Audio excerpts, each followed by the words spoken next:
Welcome to the Comics Aficionados live right here on Thinking Critical YouTube for a fantastic NFL draft weekend. But we're here to talk about the nerdy stuff. And we do have a special member of the panel this week, Mr. Thibert, long associated with a lot of amazing comic books. How you doing? Good. How about yourself?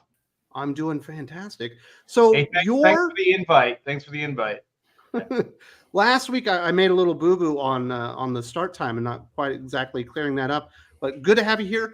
Now, Black and White Volume 2 is finally over? You shut down the we finished it up. We closed out the campaign. So it is but a memory at this point in time. But there will be more. Very nice. For sure. Is the fulfillment done?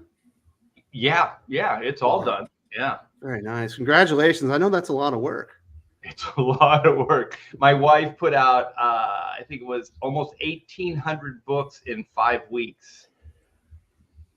Wow. Kudos to her. That's a lot of work. That's the American way that Superman was talking about, dude. That's it. Mom and pop. And we are going to get Volume 3. Yeah. Talk to Aaron about that. So, Aaron, you're now on the Volume 3 team? Yeah. Working on it today after this, as a matter of fact. Very nice. He must have saw that shirt and was like, "This guy can write comic books." That is a fantastic shirt you got there, Aaron. Very nice. And a crazy backdrop. Yes, he does love the Doomface materials there. Always. If I dropped the backdrop, you would just have a view of the pool right now. So. Are there hot chicks? No, it's just like a normal guy. The pool is heated, but it's very cold out there right now. In California? Yeah, I'm in Huntington Beach. So swimming pools, movie stars. It's pretty cool. Yeah, it's pretty cool out right now. It is so hot here in the Philippines. It's like 42 degrees. Like it feels like it's 42 degrees. So it's over like 108 on the heat index. So it's been very, very warm here. Well, I mean, I guess cold is relative, just depending upon where you are. Like I'm saying it's cold, but in other states, people would be like lining up outside Dairy Queen right now if they had this temperature. Like, it's 54. Oh, yeah. We put on shorts here. That's shorts weather in Alaska. You're in Boston, Massachusetts. That's shorts weather, and you put on your flip-flops. But you can't say flip-flop anymore. You get canceled on Twitter. Wait, what? What's wrong with flip-flops? Dude, don't get canceled on Twitter. I've been canceled on Twitter term? 18 times. Who cares? You have to call them flop-flops? No, I mean, I've heard like there's apparently negative baggage with flip-flops because of I think Filipino people don't like that apparently. Oh, so there is literally a store here called the Flip Flop Store. I've been there. That is great. You are living proof it's BS, man. I love it. Thank you. It is BS. It's always college age white girls that are upset about this stuff. It's never the supposed people that are offended. Also, I'm a big time contradiction. So if somebody tells me I can't do something, then it makes me want to do it more. You have to do it. We're Gen X, dude. Clearly That's what Gen we do. You can't give me money, Art. Real a-hole if you did. So I got to get to know you first. Yes, there indeed. Then your Jedi mind trick will work on me. So what's going on, Aaron? You've got more pages of Doomface coming out. I've seen you putting it out all over the Twitters. Yeah, I'm gonna put out the full cover that Nate Watson did today. People who are signed up for the mailing list at kneelbeforedoomface@gmail.com have already seen it. I've got some other great surprises coming up. There's some other good stuff in the works. A lot of good stuff is happening with Doomface and all the various projects that I'm involved in. We're closing out Brotherhood of the Wolf right now, so we're gonna be offering that up pretty soon. Plus, some additional bonus material. I've got some great cover artists coming in on Doomface. The question is just how many covers are we going to do on the first issue? Normally I like to keep it light, but I've got people coming to me now and going like, I want to do a cover. This looks really fun. I want to do a cover. So, and I have a problem with not being able to say no to people that whose art I really like. So we'll see. We'll see how many we get out there. Very nice. And Mr. Thibert, so you're in between projects. How is it? Are commissions open? If people, reach out to you via your website, can they get like Yeah, I don't I'm know, working- Optimus Prime beating the crap out of Skeletor or something fun like that. Ooh. I don't know. My commissions is not open, but I am doing commissions, so they're all past commissions. So my next campaign is this. So we're gonna put this out probably next month. We're gonna have the pre-launch sign up page for Oodles and Doodles and other stuff too. This is my art book, and so there's some cool stuff in here. Oh my goodness. Yeah, Sully, get the wallet out. I know you're going to be He's in already that one. getting it. Oh, look at that. That's a So we're great going to be segment. putting this out next month Uh-huh. through Indiegogo, and it should be good. I did a limited run, did a Kickstarter, and it completely sold out. So we had a print run of 500, and it sold out. And those books now are going for like $90 to $100 on eBay. So they have some value to them, collectability. Very nice. But if you wait, you can get it at the Indiegogo price here next month. Exactly. Yeah. Is it also going to be limited print run? Most likely. So we're looking at the printer right now. So whatever their price breaks are, which that will determine the print run. So if it's 500, then it'll be 500 print run. If it's 800, 1,000, that's what we're going to do. So they're all going to be assigned and numbered as well. So it'll be one of 500, one of 1,000, or whatever the print run's going to be. Very, very cool. We also have Eric O'Sullivan, the Sultan of Soup himself, the only man that combines sandwich making and comic books into a YouTube channel. Indeed. Thank you, All these things go into your head through your eyes or through your mouth. You know, it's all in your head, as we like to say, huh? I don't know. You're super duper excited. You love it when we get so happy to be the here. childhood heroes for you. Dude, this is awesome.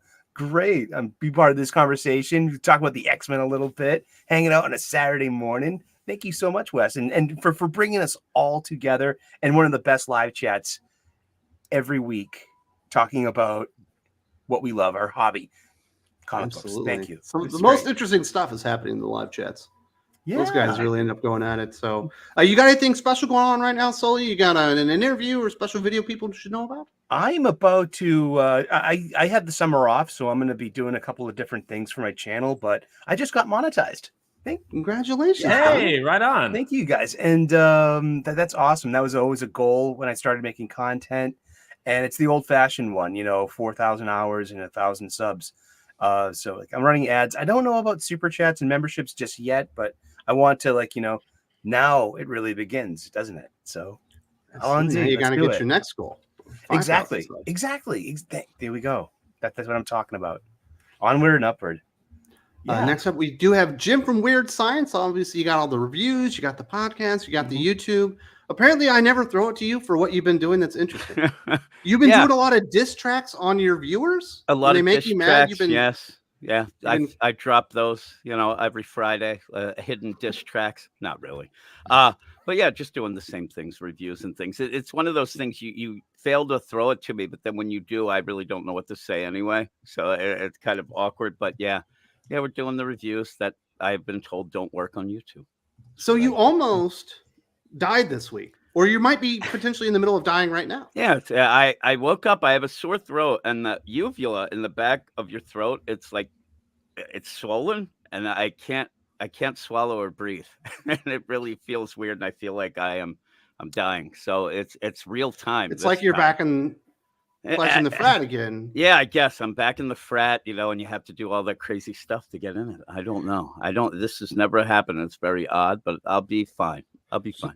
Do you have tonsillitis? No, I don't have.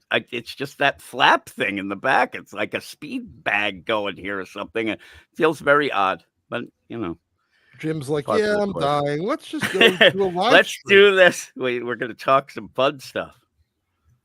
I'm fine. Jim can't miss out on a live stream. Well, I hope you feel better. Yeah. I don't think this is going to do it, but maybe No, get I some don't ice either. cream afterwards. Yes. Maybe that would probably work. Maybe the wife can go get you some stuff. Yeah, right. I'll Kill it with totally get bourbon. that. Yes, that could work too. I have coffee Yeah. here. We'll see if that goes. But yeah, I probably just lose my voice by the end of the show. I just dropped the little collab between Jim and I. We dropped the Kneel Before Doomface That is theme true. song that Yep. that Jim put together. Maybe And it that sounds was awesome. it. I strained myself doing it, and now you have made me sick. But A haunted right. high note. Yeah. that's what I did it. tried to load this thing up so I could play it, but it won't let me load the audio because it's too big. Oh God! I Here we can go try again, Boomer. Well, it's constraints of the website, and I'm Yes. sorry about the. It's a little early for so much metal, though, Wes. I don't know That is the true. chat, I don't know that It the says- chat can handle it. It's too big because it's over 30 megs. So, It's never too early for metal. Do it. Last but not least, we do have Domesticated Doc. How you doing, buddy? Aw. I'm spectacular. Did you plan on painting the walls this weekend? What's the big project? I'm actually not doing shit this weekend, Oh, so it's kind of awesome. just gave you the week off. Yeah, I'm not doing No damn thing. cheerleading. No going to cheerleading shit. No, no anything. Yeah, Very nice. I get to relax. So Well, especially now that we did the review for Power Girl number 8. we It's already did. done, so you don't have to. Oh, gee. You're welcome, Doc. Yeah. Oh, Yeah, I spent Jim- money on that. Like, Jim, I have to tell you, your definition of torture and other people's Yes. are not really the same, because if I wanted Ambien in comic book form, I mean, I could have just. Well, there you go. See, I wanted you to relax this week. Oh, okay. That was the the plan. that's Yes. the trick. That's the trick. Yes. Yes. All right. Well then, mission accomplished. Thank you. Sir. It will be out on Monday. We had a lot of fun with that one. We do have a few super chats we'll get to here real quick. Lane Kramer says, I am confused by Absolute Power rollout.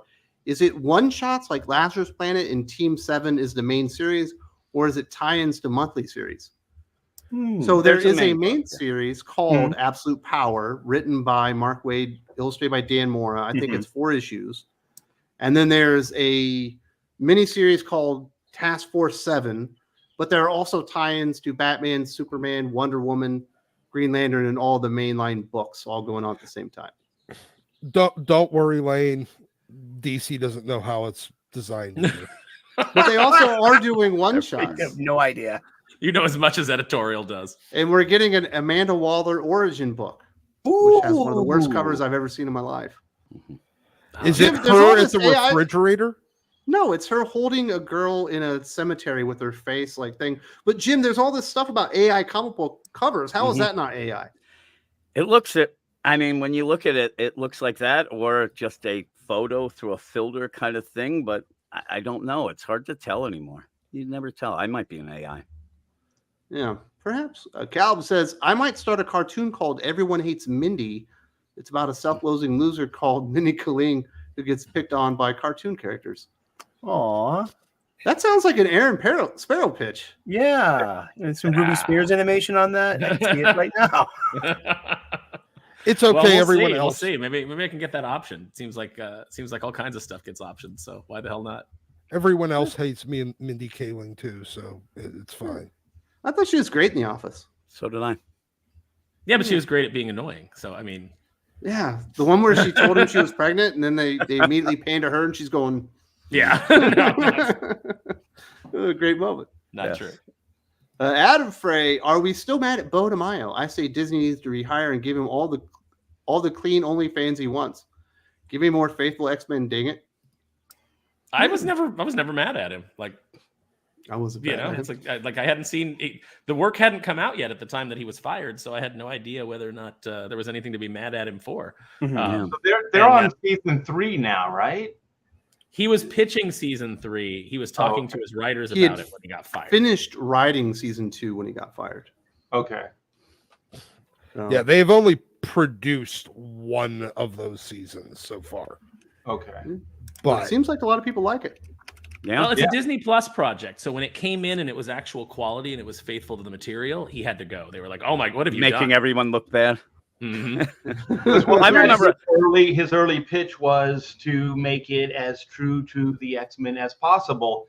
And he was saying pretty much if anybody didn't have that view and wanted to change it, don't really apply for the job. So I admired that he actually had a mandate that you had to be a fan of the X-Men to work on the project. So It always what a crazy crazy concept, huh? Yeah, You should actually like the thing. Yeah. I remember when we were talking about it and we were all expecting or heard that there was going to be more stuff come out when the show actually hit. And then when it didn't, I was kind of confused. Yeah. Yeah, I mean, because apparently- usually there's some creeps in the industry or people that enemies that you've made along the way, and then they're going to come out and they're going to dump a bunch of stories And try to things ruin like it. that and try to ruin you, on the day of your great success, when the project launches. That's we see it all the time. People storing stuff up so that they can attack you when you get a deal, or it's prevalent in comics, it's prevalent in entertainment, but it didn't happen, so it makes you wonder, like, what's actually going on? What did he actually get fired for? And at this point, I'm just going to go with the fact that he produced a quality show, and that's not allowed. Yeah, I think it's the OnlyFans, but we haven't heard anything about that lately. The OnlyFans, yeah, that might have been a strike against him. Yeah, I don't know. It seems like it would be right along with current Disney, though. Like, it seems like that wouldn't be something that would disbar you. I mean, Yeah, well, you thought that with Gina Carano too. Like, she hit all the check box, but yet there was that one check box that it didn't fit in, and she got eliminated. So who knows? Who knows these days? Carrie Nergal creates morning panel. Aaron Sparrow, I love the cover. What are your thoughts on Mike Mignola launching a new series? Actually, I think it's an imprint, Aaron. Yeah, I'm actually really excited about that. Like, I like, I love Mike's stuff. I love, what he brings to the table creatively, and I'm really looking forward to, anytime you give him a book or you put him on a project, I'm going to check it out. So I'm really looking forward to it. Yeah, Is he drawing it as well, or is he just writing? I know he's done some covers. There's some artwork out there that he's done. I don't know if he's doing like a monthly, because I have not looked into it too much. I just saw, oh, cool, Mike Mignola's like launching a thing. So I'm not sure what his level of involvement is, but even just covers and him writing, like he tends to get guys that are really good and that kind of match what he does. So Yeah. But yeah, I agree, Art. I'd like to Dark see Horse him. a lot of money. If he wants to pitch an imprint and do some new ideas, I think it'll probably work. New ideas? What? New ideas? Really? Darth Bobcat. I think Minnie Kaling hates Minnie Kaling the most. Oh, I think she loves Mindy Kaling. I mean, all that money makes it easy to sleep at night. Come on, who are you? Maybe. I don't know. How much money do you make for writing a Scooby-Doo show that no one liked? Yeah, an unsuccessful show. Yeah. You'd be surprised how quickly you can take the kind of money that you get in Hollywood for being a showrunner, and if you're smart and you invest well, how quickly you can turn that into more money. Well, that'd be the way to do it. We do need to give some thanks and some shout outs to the backers of Thinking Critical Patreon. If you're interested, we got 32 hours of new podcasts going on all month long, basically a new podcast every single day. There's a link in the video description if you'd like to check out what's going on there. A huge thank you to Quentin Harris, who fights as Meteoric and is the protector of Tempest Springs. Welcome back, Alan, who fights as the Stellar Knight and is the protector of Cosmos City. And Athik, who is the superhero atomizer and the protector of Nucleopolis. And finally, thank you very much to Mike, who wanders the streets of the Steel Sentinel, protecting the people of Iron City. If you would like a shout out and all the wonderful podcasts, like I said, there's a link in the video description. If you want to check out Thinking Critical Patreon, and we're having a good time over there. A lot of the people on this panel are a part of that every single week. And we do have some X-Men talk here. And obviously, this is going to go off track. We decided to put X-Men because it's, we got a reboot going on. But we do have a Mr. Art Thibert, X-Men legend here. But he's also a Superman legend. He's also a Spider-Man legend. Basically a legend on everything he touches. So I imagine it's going to go outside of things just X-Men related. But Art, we do have a big reboot coming up. You've been involved with X-Men reboots and lots of reboots in Marvel Comics. What do you think X-Men fans, like, how do you get real X-Men fans really invested in a reboot? I would think kind of go back to some of the more traditional ideas and concepts would be a start. But like, I have to admit, Wes, I haven't read an X-Men comic in at least a decade. You were so lucky. Yeah. So I really don't know what is going on with the continuity.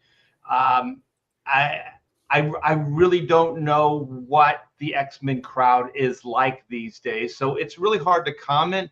But I would say just as always, good stories, good characterization, good artwork. That's always just the ingredients for good comics, right?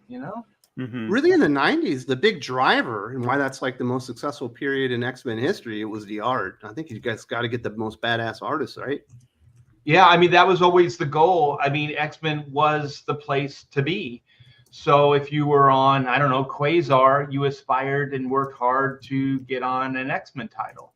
So that was always kind of the payoff, because it not only was the prestige of doing the book, but there was a monetary aspect to it as well, that you wanted to do those books because they were the best paying books in the industry. I was going to say the page rate on those were probably pretty substantial. Well, the page rate was the same. It was always the royalties, or as they called them in the day, the incentives. Yeah, Marvel didn't want to call them royalties in the day, because then legally they would have been bound to paying you. So it was more of an incentive. They would have been obligated to pay you what they owed you. Yeah, exactly. They would have actually been legally required to fulfill their contract instead of just, well, we do it because we're nice.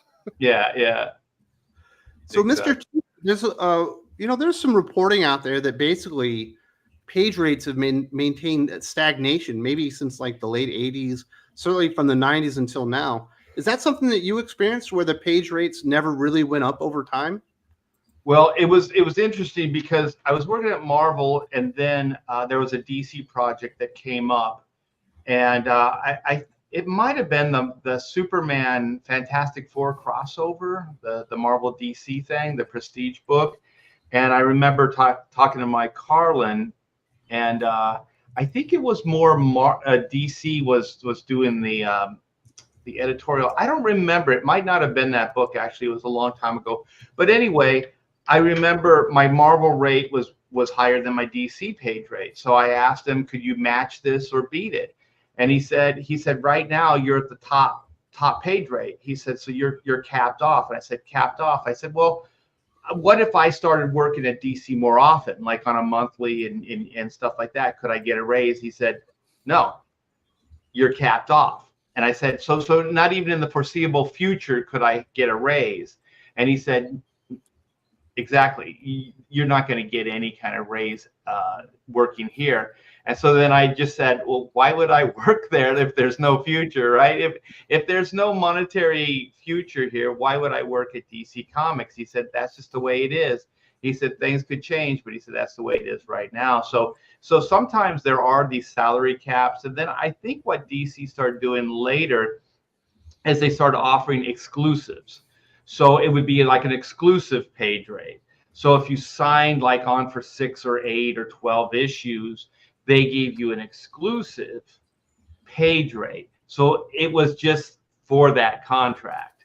And so they did that to a lot of freelancers. And I tell you, I remember when this was going on, and I was talking to some other freelancers. They go, I got this amount of money, blah, blah, blah. I'm making Art Thibert money. And I'm like, yeah. I said, for that book, you have 6 issues.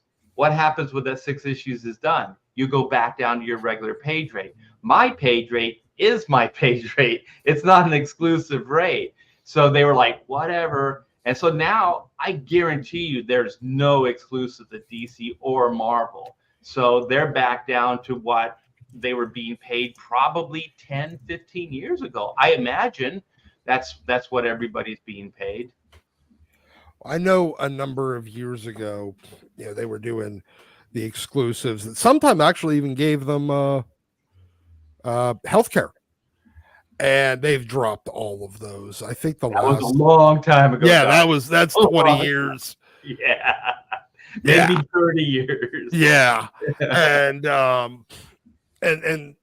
think the last time I've heard anyone get announced, it's mostly been writers that they've given exclusives to in the last few years. And even those they've basically dropped.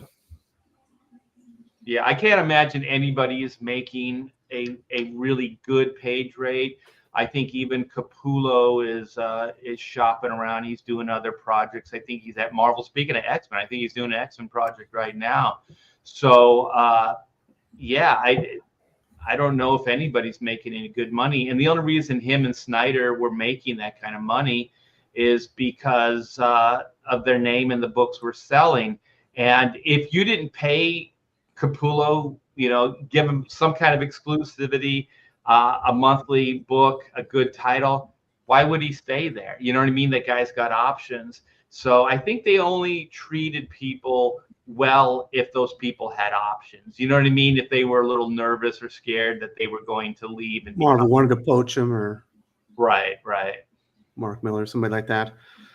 So, Aaron, you're a lifelong X-Men fan. You cut your teeth on the X-Men, and you've been away for a while. You actually gave up your pull list, I believe, because of actually Civil War II.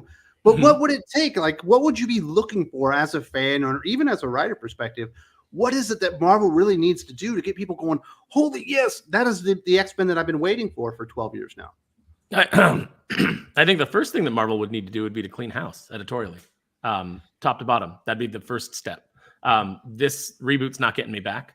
After the bait and switch of House of X, Powers of X, where we had a really great limited series that for both that led in and got us excited about the X-Men again, and then they handed it to Jordan White, and he rode around on his unicycle, juggling and playing his ukulele and basically just being a circus clown and hiring a bunch of idiots to ruin Hickman's story.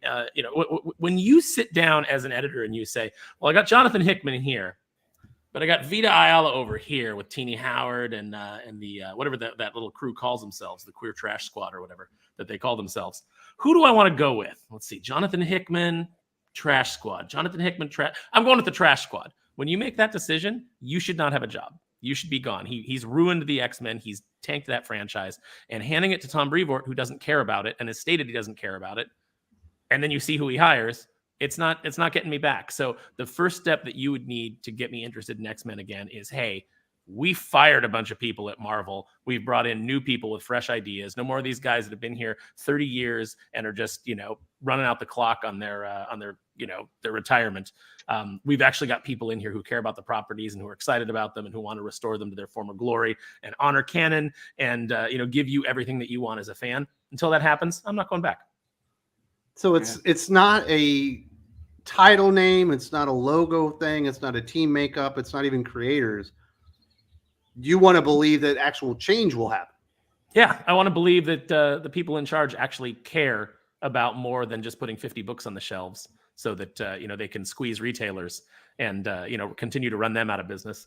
The thing is, Aaron, if they did that, just do it across the board. Do it all the titles, because that would be the key to success on the whole line of books. You know what I mean? Not just the X-Men. Yeah, you want people to come back? Guess what? It is an all new, all different X-Men editorially. And now you've got good creative again. That's what, I would just put that ad out. I would just say, hey, creative is good again. And get people to come back in. Do the Bo DeMaio. If you've never read X-Men and you ever liked them, please don't apply, because you will not be considered.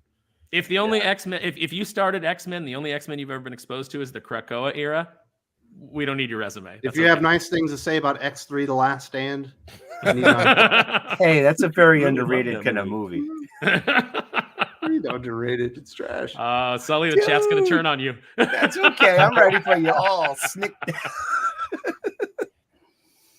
You really like that movie, Sully? Completely honest, all those Fox X-Men movies, none of them I really liked. I liked X2 a lot. First Class, was it First Class? That kind of that rebooted was the only one I even cared for. Yeah. Well, it's the only one that actually put them in something even approaching an X-Men costume too. Mm-hmm. Yeah. Well, those the McAvoy ones, they were like period pieces. The 60s, the 70s, the 80s, and the 90s. And that was all nobody aged. Nobody aged. Right, I know, but still, it's a comic. This is comic book stuff, Pym particles, unstable molecules, like shit like that. It's a nice imaginary world. I even liked Origins Wolverine. It wasn't that bad. Sully, we really need to have a conversation about your taste. I would have liked it, man. I did skip Dark Phoenix and New Mutants, though. I had enough at Apocalypse. I think that was the bad one. You think that was the bad one? Yeah. Hugh Jackman's cameo was great. Come on, that was just that's the fan service part. Oh my God, that was a non-story, man. That was horrible. I know that we all love the quick. I know that we all love the Quicksilver scenes in those movies, but they're still not good. It's just like in a vacuum, we like them. Come but on, overall, it's Fassbender's part of the story. Magneto's magnificent. Well, even Ang Lee's Hulk, I can find like good action scenes. You know what I mean? So when you go, oh, the Quicksilver scenes were the standout. They were the only thing that was interesting in that whole movie. Yeah. You know? Yeah, the Ang Lee Hulk was also another disappointment. I love the logic. Did not was work. when he was fighting the fighter jets and the tank, you know, and he was in the desert and those leaps and stuff. That was the only stuff that was cool in that movie. I remember you didn't watching like the 6 Superman hours of Returns. people cutting starfish. That didn't do it for you. Art? Yeah, Superman Returns has the one thing where the bullets going into his eye that was awesome, and then the rest of the movie sucked. Yeah, because then you weigh that against Kryptonite Island, you know. Also, Deadbeat the Dad Superman. Yeah. That was great. But yeah, when you find out the plot is Lex Luthor is going to make an entire continent made of kryptonite, which can't grow anything, you can't live there, but he's going to sell the real estate. You're like, huh. He's going to sell the real estate, and it's going to be really profitable considering he's going to collapse the entire world economy. But he's going to make a lot of money selling real estate on Kryptonite Island. Okay, I don't think you guys understand how this works. That was a And it looks like a shithole. You know, like who would want to live there? Wait, you know, I do have a special kind of place for this because there was a documentary that Singer put out later, and it was Look Up in the Sky, and I'm featured in the documentary. So it was really cool. Warner Brothers did a big red carpet thing and everything. So I got to bring my family and impress my daughter, which wasn't impressed. She got to meet Brian Ralph and all kinds of past Superman contributors and things like that. It was a lot of fun. But yeah, it's always hard when the movie isn't good, and then people that worked on it ask you, "Well, what do you think?" And then you're like, "Interesting." It was great. You tried real hard. It had many elements of a motion documentary. picture. If you guys haven't seen it, the documentary is a million times better than the movie. Likely. I took my nephews to it. Thinking I was getting them into Superman, and I think I might have ruined them for Superman Forever. Yeah. I'm not really into this. I saw it in that early 2000s partial 3D that they were doing back then, where they'd tell you to take the glasses off and put them on in different scenes. Freddy versus Jason, the last 50 minutes, Yeah, it was. I'm like, wait, okay, well, we'll see it in 3D, I guess, because it was the only thing the only theater that was the only thing the theater was playing. And I was like, oh yeah, sure. I mean, I guess that'll be fun. Fine, whatever. And then they're telling us when to take off and put on the glasses. I'm like, this is fucking terrible. This is the worst idea in Hollywood history. And that's saying something because Hollywood has a lot of terrible ideas. History of stinkers. Well, speaking of terrible ideas, Mr. Thibert, you contributed to the death of Superman in comic books. What did you think when Zack Snyder decided to incorporate that and like Dark Knight Returns and another story into Batman versus Superman? Oh my gosh, how much time you guys got? I have nothing nice to say about Zack Snyder. I don't think he gets comic books. I don't think he understands superheroes. I mean, the guy shouldn't have had the position. I mean, The Watchmen, some of that stuff, he did a decent job, but that's his wheelhouse, like really sarcastic, cynical takes on things. He says like the S is for hope. Where's the hope? Like you just say it, you don't show any of the hope, and I just thought that stuff was really, really bad. So the death of and all that, I thought like he took ideas from comics and then tried to pat himself on the back that these were comic book ideas, but the execution and the heart and the understanding of the original comic books he didn't get at all. Like the whole thing about like the Batman Superman, I want to see you bleed or make you bleed. Batman was trying to get Superman to be who he was. He wanted to try to bring him back down to humanity. So he felt if he could make him bleed, that he could understand to be human again, to be knocked down to what it is like to be a human, feel pain, you know, all that stuff. So it was never like Batman wanted to kill Superman in the Dark Knight Returns, the Frank Miller stuff. It was that he wanted Superman back. He wanted him what he was, you know, because in the story he was just like not a corporate stooge, well, kind of like a government, government stooge. Yeah, government stooge kind of thing. And he wanted him to be for the people. And so that's really what that was about. And then Zack Snyder's like, I want to kill you. I'm like, come on, every comic book fan knows there's no way Batman is going to be able to kill Superman. Superman could kill Batman in a million different ways. All that would just take no effort. You know what I mean? He could plunk him with his, you know, finger. He could blow air into him and just collapse his skull. He could freeze him with his freeze ray. He could just squash his head. There's like a billion different ways he could do it. So it's kind of a really lame idea. And then what I didn't like about the Batman v Superman is that basically Lex Luthor was Bruce Wayne and Bruce Wayne was Lex Luthor. Like their motivations in the story were exactly the same. So you gave Bruce Wayne a villain's arc. Congratulations. Way to go. But it's a good movie art because there were themes. There were themes, like, you know, there was talk, like a bunch of talk about gods and devils, and that made it a really deep intellectual movie because Zack Snyder's a really deep thinker. Zack Snyder needs to go back to directing music videos. That's essentially what Soul Asylum has a new video to be done. Soul Asylum. But even you're right. Even the fight that they set up between Superman and Batman in that movie makes no sense because it's so predicated on them just not talking.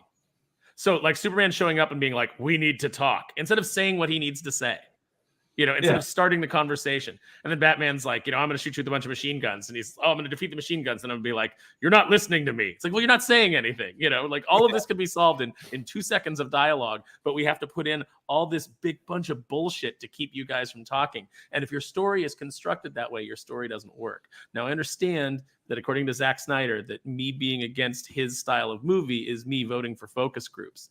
You know, that's what he said. If you don't like his movies, then you're voting for like corporate focus groups. No, we're not. We're voting for well-constructed stories by a filmmaker who actually takes the time to understand the characters that he's working on and doesn't just. But Zack sees all surface. Yeah, by doing what he did, he makes Batman look stupid too. Because you're like saying Batman actually thinks he can kill Superman. Like that's delusional. That's crazy. And so I just think like you make Batman look like a villain, and you also make him look like a stupid villain. You know, like he's not even intelligent. That's your idea to physically try to go toe to toe with Superman. You have Batman say at the beginning, if there's a 1% chance that he's our enemy, we have to take it as an absolute certainty. And you're like, okay, you're an idiot. That's not how math works. That's not how math works at all. You're supposed to be like one of the world's greatest minds. Well, you shouldn't take one of the world's greatest minds and give it to a filmmaker who's an idiot. Yeah. You know, it's like you can't, you know, he shouldn't be writing. Yeah, the thing is, like Zack Snyder understands, like when two heroes meet, they fight, right? That's like the comic book trope. Like, Right. That's always how it is. But there's usually a misunderstanding that leads to it. Not that well, you know what? I'm going to say it. The early Marvel cinematic stuff was good, you know? And so when the Avengers sang, when you had the three, you had Thor, you had Captain America, you had Iron Man, when they first really meet, they fight. And it's a believable fight. But if it prolonged, or if one had a motivation, like they were actually going to kill the other one, then it wouldn't have worked. But the thing is, the misunderstanding worked. The fight wasn't the whole movie. It wasn't 2 hours. And they got in and got out, and it was interesting. And then, like you said, Aaron, they had a meeting of the mind, right? They got on the same page. They started talking, and then the next thing you know, the Avengers team is formed. 2 hours of a misunderstanding between two characters. I'll tell you, if Warner Brothers, if somebody came to me and I was a Warner Brothers executive and they said, all right, Batman versus Superman, it's going to be the fight of the century, 2 hour adventure, I'd go, no. Next idea. But what if they told you we're going to put the Dark Knight Returns and combine it with the death of Superman, the two of the biggest selling comic books in history. And then he dies at the end. Yeah, it's like, okay, fine. What if we kill Superman before we've made you care about him? What if we introduce Doomsday before you realize what enormous threat he is? I think. And what if he's just a big? What if he's just a big cave troll? Because this costume design, this designer here, he knows more about designing Doomsday than say comic book legend Dan Jurgens. I got to tell you, we can big pile on Snyder all we want, but his version of Justice League was superior to Whedon's. And well, how could it not be? That's a really low bar. The entire intention, I think, was Zack Snyder wanted Superman in that black costume, and that's it. I think that's why the movie was made. Just that one reason. He was built around this entire concept. I just want Superman in black. That's it. That sounds about actually probably fairly pretty accurate. much. If you want him in the blue and red Sully, then you're part of a focus group. And trunks. I want red trunks and a yellow belt. Bring back the trunks. Trunks. So you're a pro Trunks guy, Art? No, I was just joking. Oh, I think the trunks at one point it kind of because it was from the old like circus, muscle guy, the strong man. Mm-hmm. So the strong man wore these little trunks and wore those shoes, kind of like Superman did. That kind of lace up to the knees. So there was obviously, and I think he had like tights on or whatever. So there was a similarity between like the strong man in the circus and then Superman. That's understandable for the time, but then try to justify it in a current day, and you're just like, why the trunks? I just think it's downright visually iconic and appealing. When you take Superman's red trunks away from him, my first thought is that's Ultraman. He's no longer iconically Superman. He's his opposite. And but once you add, it breaks up all the blue. You get a little bit of yellow. You get the red, and then you get the yellow on the back of the red cape. I mean, it just. For me, it's a more pleasing and balanced kind of. You realize that he's also wearing a belt to hold up the shorts. Yeah. Yes. Huh? No elastic. That belt has change in it in case he needs to ride the bus. Yeah. It also has belt loops, like the trunks have like belt loops on them. They're skin tight, but they have like belt loops. I'm sorry, like I am a traditional guy and I like that stuff, but I do think that some change is good. Makes it more contemporary. Yeah. The role of cool Cyclops with the yellow boots. Like he's freaking the Robin Hood or pirate, something. the pirate boots. Oh, the Buccaneer boots. I love those. No. And the yellow I trunk. like Buccaneer boots on Captain America. You don't like what Cyclops? Oh, they're great. Not so I much. love those. I said to a friend once, I said, why do so many superheroes wear Buccaneer boots? Where do you even get Buccaneer boots? And he goes, I can tell you. I I was can like, tell oh yeah, that's right. I remember how you dress. correct, Judging by how you dress, I know that you do have at least 3 pairs of Buccaneer boots in your closet. I like the ones that are thigh high and still have the Buccaneer cuff in them. I like it when a villain or a hero wears just one thigh-high Buccaneer boot, and then the other boot's a low Buccaneer boot. That's a choice. That's a choice. That's a fashion statement right there. I feel like you're trying to diss on Zack Ryder when he had the one leg, and then the other thing was like, regular terrible pants. Yeah. I think that action figure goes for money now because that outfit was so stupid. I have to say that when I was a kid, the asymmetrical costume design was big time for me. Yeah, Spawn has one big boot and one no boot. It's like you were like, Pixie boot. So what was your favorite design when you were on X-Men? Was there one character? Obviously, you think of Jim Lee's Wolverine. Is that the best design that came out of that era? I thought everything, once again, for the time, all that stuff in the 90s was cutting edge and it was perfect. It was perfect for that moment in time.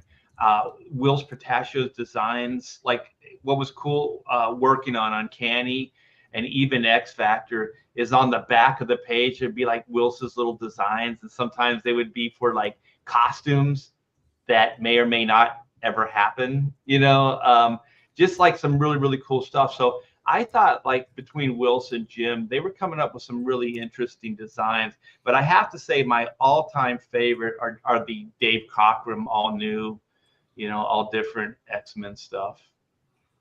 So I got a picture of Cable that you did on the thumbnail there. Do you like the Cable, the big bombastic pouches everywhere kind of look? Oh yeah. Like I said, once again, for the time, I thought it was perfect. Very nice. Eric, you got any big questions about X-Men? You got Art Thibert here. You're one of the biggest fans. Oh my goodness! What did you I was choose actually Art. I want to like tell Art that I loved Ultimate Spider-Man, and when you stopped inking it, there was a visceral feel that just that totally lost with me. I was like, why is this art so unappealing anymore? Like it was like you stepped away. Like what, issue 53 or 54? I stepped away. I got crucified. Yeah, what happened? Like it was like leave and never return. Yeah. Wow, because it was just like, yeah, you were there for like 4.5, 5 years, and then you were just it was in the middle of an arc, and then there's like Scott Hanna's doing it, and I'm like, what happened to Art Thibert? But listen, I mean, like, I mean, everyone raves about Bagley's art and stuff like that, but I think a line artist is only as good as their inker, and that's been proven today with going right from line art to digital coloring in all of these corporate magazines. But I mean, your Spider-Man, your Ultimate Spider-Man, that was like on every kid's book bag for 10 years. That thing was everywhere. Like I'm a chef and I was working at a school, and like every kid had that Spider-Man, that Ultimate Spider-Man on their book bags or on their back and on their jackets and stuff. That was like everywhere. That must have been felt. How did you feel like seeing your stuff everywhere?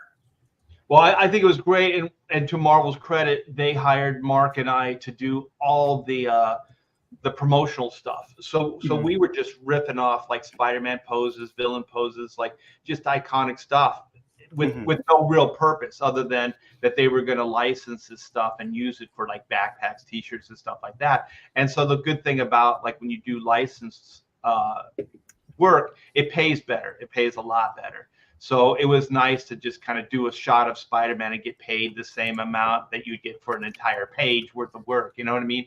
And be able to do it in an hour. So that was really good. And there's one thing about Mark Bagley, and I'm a penciler as well, is I could kind of, when I was hired by Bob, and Bob Harris is the one that brought me in to the Ultimate line. It wasn't Quesada or any of those guys. And he said, Bagley needs a heavy hand, meaning he needs somebody that's going to kind of assist him to get a finished look.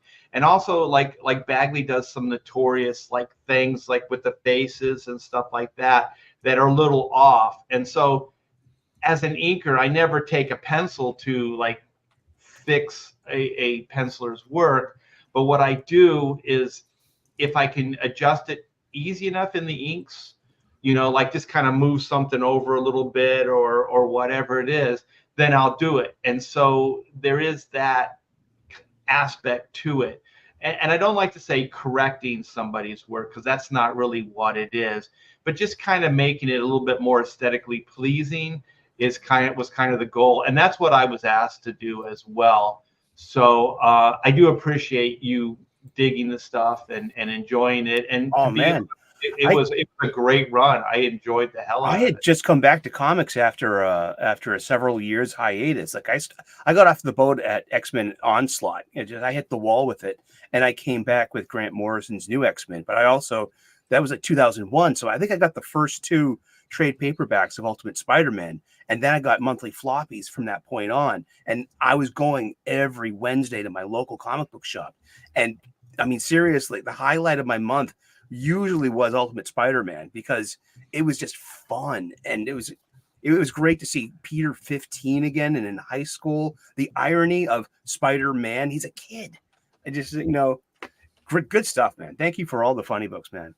Thank you. I think as far as writing pencils and inks, I thought that everybody was hitting full cylinders on that one, and it was a great moment in time. It was a good run. We were determined to break Lee and Kirby's record Kirby's record on the Fantastic Four. They eventually did, like Bendis and Bagley, but I was there early on as well. I never missed an issue. They didn't either. Even when it was going bi-weekly or whatever, bi-monthly or whatever it was, we still met the schedule, and that's pretty much unheard of, especially today.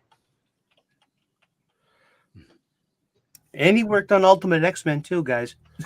Yeah. So, Mr. Thibert, you did mention you got crucified. Did Bob Harris turn on it? Is he the one that got you? Well, Bob Harris was gone when DC the by book, then? by the time the book really started taking off, but he kind of was there at the very beginning of it. So that was good. And the Crucified was just it was a small man named David Bogart, CB, who is a weasel of a human being. And I don't really care. I hope it doesn't reflect back on you, Wes, or anything, because these are my words. So if anybody has anything, Art, let me tell you the things we've said on this channel about some of these people. There is a You're being nice. There is a 0% chance Marvel will ever be doing any sort of cross promotion on this channel. Actually, the okay. more but you know what we know from Alyssa Wong, the more horrible things that you say about CB Cebulski, the more likely he is to give you whatever you want. So go cut loose. Okay. But yeah, so they trumped up some reasons to get rid of me. David Bogart didn't like me from the get-go. There's a lot of details that I won't get into at this moment. If you want the details, go to my YouTube channel. I go into it for like an hour, 2 hours. But the thing is, in a nutshell, what they wanted to do, Marvel wanted to do, is they wanted to send out a warning sign to Dave Finch and to Mark Bagley, because they knew DC was knocking at their door. DC had just offered Dave Finch and me Batman after Hush. After Jim Lee left, they wanted Dave and myself to do the book. And so Dave really wanted to do the book. And I said, it's hard to follow Jim Lee. I know I did on X-Men. So it's a thankless job. And I said, X-Men, this Ultimate X-Men always sells well. It's always in the top 3-5 books, and it's consistent. So we should stay on X-Men. That Batman, I love Batman. I'm a huge Batman fan, and so is he. But this X-Men thing right now is a better gig. And so he stayed there. But Marvel had heard this story. They heard that Mark Bagley and I went to lunch with Dan DiDio at some point. And so then the next thing you know, they're saying I'm trying to woo them over to DC Comics. You were DC Mole? Yeah, I was like some kind of DC Mole. And I told them when they were coming after me, and I was like, CB, you know the truth. You know this is not true. And also, I was like, you guys give me way too much credit. I'm an inker. How am I going to offer anybody work at DC Comics? I wasn't even really working at DC Comics at the time. Like, how am I going to do this? And also, what do I get out of it? You know what I mean? I'm already doing the top 2 books in the industry for Marvel. There's nowhere to go for me here but down. I'm like, none of this makes any sense at all. And they say, well, we got proof that you did this. And I go, who said it? And they go, we can't say because we don't want to get him in trouble. And I said, because you don't have anybody, because nobody said anything like that. But anyways, they fired me anyway and told me I'd never work there again. And to Bogart's word, I've never worked at Marvel again. So it's been about 20 years. Their loss. Bastages. Exactly. It just So you weren't excited when CB Cebulski got the gig as the EIC of Marvel Comics? That guy's the smoochiest butt kisser I've ever seen. That guy has no soul. He'll rat anybody out in a heartbeat. Yeah. So I imagine you're also not surprised that he has no idea or eye for talent or creativity or anything like that. He's just No. I don't know who's calling the shots. I know David Bogart. He's kind of a behind-the-scenes player, and he does have a lot of power, and I think he's still over there. So I know CB doesn't really have he doesn't really have an idea in his head. I've never thought of him as a particularly sharp guy or an idea guy. So I think whoever's driving it to the ground is Bogart and those other guys that are behind the scenes, maybe corporate overlords, because I don't even see CB doing what's happening now, like all that progressive stuff and all the changes. I don't see that. Doesn't seem like it's coming from CB. I don't know where it's coming from, but I don't think it's coming from that guy. But he's not gonna stem the tide either, because he's just, like, as you pointed out, he's just a spineless weasel. He's got no eye for talent. He's just got his eye on your sandwich. So wow, exactly. Where'd you get that sushi? A-line.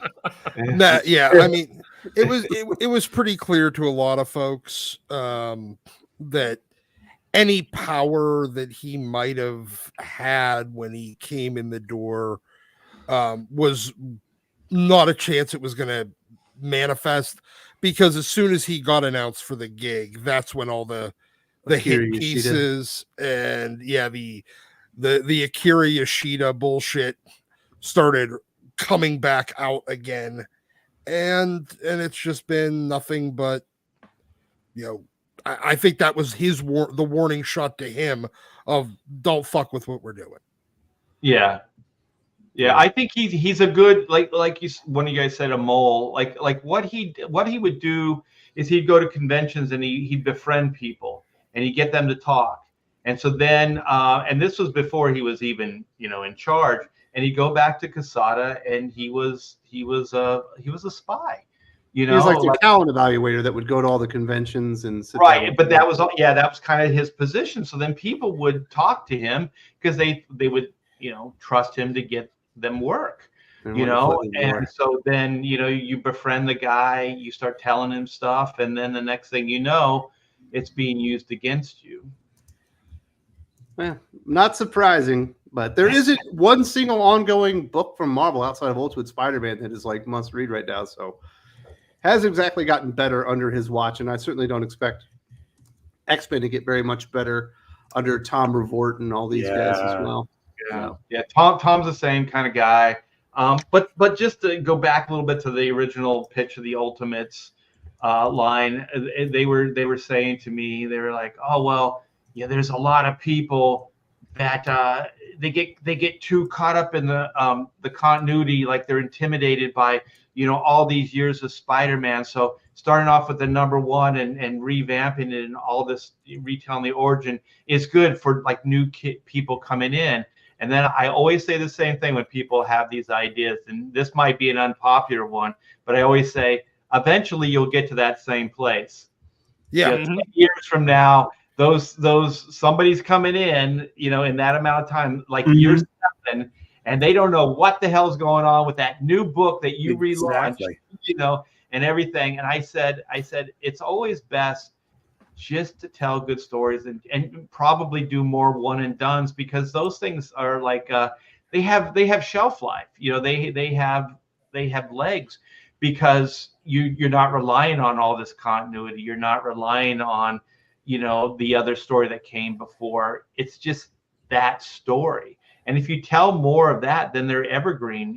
Then people can read those at any time and enjoy them. So basically, the industry is just kind of creating their own problems, by doing these things. Yeah. It's like when I was a kid, they just had editorial notes like, if you want to know more about Daredevil, go check out a Daredevil comic, and so then that's what you did. You went in the back issues and you got your Daredevil comic and you read it, and it was never a problem. It was never a problem until somebody said it was a problem.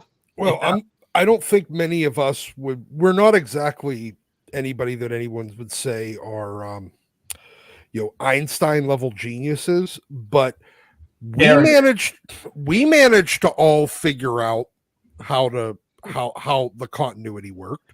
I mean, I came into X-Men around issue 220, 222, and at like 8 years old, and I figured out how this shit worked. It wasn't that hard. I read a couple of issues forward, and then they'd reference something that happened in a previous issue, and I'd be like, ooh, I need to go find this issue. And then I started reading backwards as well. It's not difficult. It's kind of a gift for you as the publisher. You create an ongoing reader, and it's also good for the comic shop because now you create a back issue buyer. Everyone wins. I was at the comic book shop yesterday getting my new comics this week. There's a $50 trade paperback that just came out. It collects all the Fatal Attractions, though. And I had it in my hands for like a minute and a half, and I'm looking at it like I'm kind of drooling.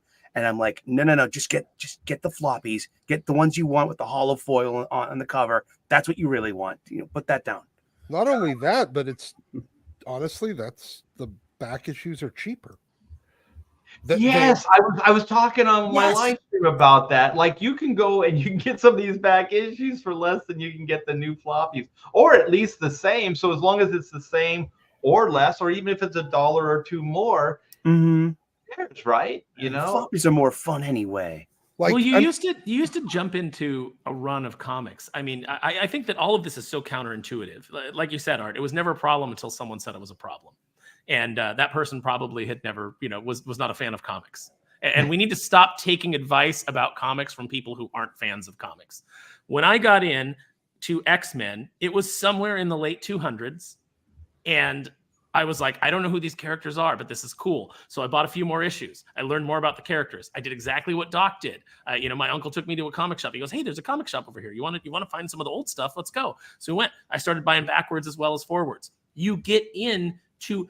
Comics were designed for the male audience, and the male audience loves lore. This is why that thing came out a few years, like a year or so ago, where it was like women are like, really? How often do men think about the Roman Empire? We think about it a lot, way more than we should, because it's a sort of lore that we get into. That's why we like things like Warhammer 40K. That's why we got so invested in the Star Wars expanded universe, is because we like that building of worlds, and there's a lot of women that get into that too. So to cut away that continuity, to continually start with new number ones, it's much more difficult as a new reader to come in now and go backwards, because there's 87 different volumes and you don't know what counts. There's no guide to tell you. And there's because before you would jump in, you'd go, okay, there's 200 issues of X-Men I haven't read. Well, at least I know what to do. I need to start reading backwards, in this one book. I didn't have to go to like 200 different series to try to figure out what's going on. They've shot themselves in the foot and they have no idea how to recover. And right. Well, my idea to recover is just start doing more one and dones, because then you don't have to worry about this. Do some crossovers, do like 3-issue story arcs, stuff like that, like they did in the past. But don't have every issue like so dependent on the one before and all that. That's like long form writing. And so they're basically they have an idea that they used to have in a comic book, which would be a one and done. And then they have that one idea the writer does, and then they milk it for like 6 to 8 issues. You know what I mean? That's like modern day writing. I've noticed the trend. Fabi Nicieza, was one of the main guys that would do this. So you get one idea instead of like subplots, things like that within the one book. They would just have one idea and they would milk it for 22 pages. And if they could get another book out of it, they would. And even like more contemporary is Bendis was doing that too towards the end of his Marvel run. I mean, there would be like one idea and it would just continue for like 3 issues. You read any of that stuff. I've been rereading some of that older stuff that Bendis did, and it's like every issue is almost the same issue. Like they're like cookie cutters of the same story with maybe one little advancement idea in each one. That's not, I don't know if it's lazy writing, but it's just economy of writing, right? So instead of like 4 ideas that I would have to normally do within this span of time, I can do it with one idea, so. Yeah. Well, with Bendis, it was all about the dialogue. That's what he was. He just wanted to make you endure his dialogue. So the story was like completely immaterial. It was just a delivery for him to, think that he was clever and give you all this dialogue that he was in love with, where every character sounds the same. The other problem for Bendis is, and I will give him credit here, I think that Bendis came in with a lot of good ideas, The problem is he could never stick the landing on a single one. So he'd get you excited for Secret Invasion. You'd be like, oh man, how long have the Skrulls been here? Has Elektra been a Skrull since Bullseye killed the original Elektra? You know, there's all the promise of all of this. And even the covers that they did where it's like the Dark Avengers versus the Avengers. And you're like, I'm going to get to see Hawkeye versus Bullseye. This is amazing. Right, because he's already dreaming up Siege and the heroic age. Which he also can't stick the landing exactly. on. So the end game for Secret Invasion is the Wasp is a bomb. And everybody goes, oh, I don't care. This is stupid. And then, but hey, don't worry, Siege is coming. And you're like, oh, Siege, this is really cool. And then the ending of Siege is we dropped a helicarrier on the Sentry.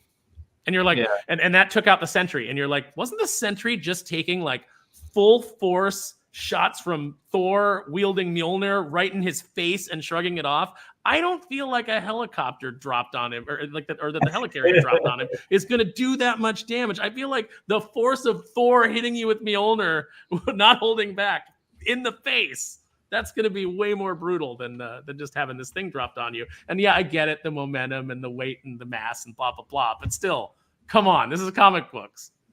Yeah, there's no excuse for it. But I do think if they had more of a mandate of one and dones, then I think you'd take care of some of those problems too. Because I think you'd have to be more concise. You'd have to be more to the point, you know, get in, get out, you know, kind of thing, and then move on to the next idea.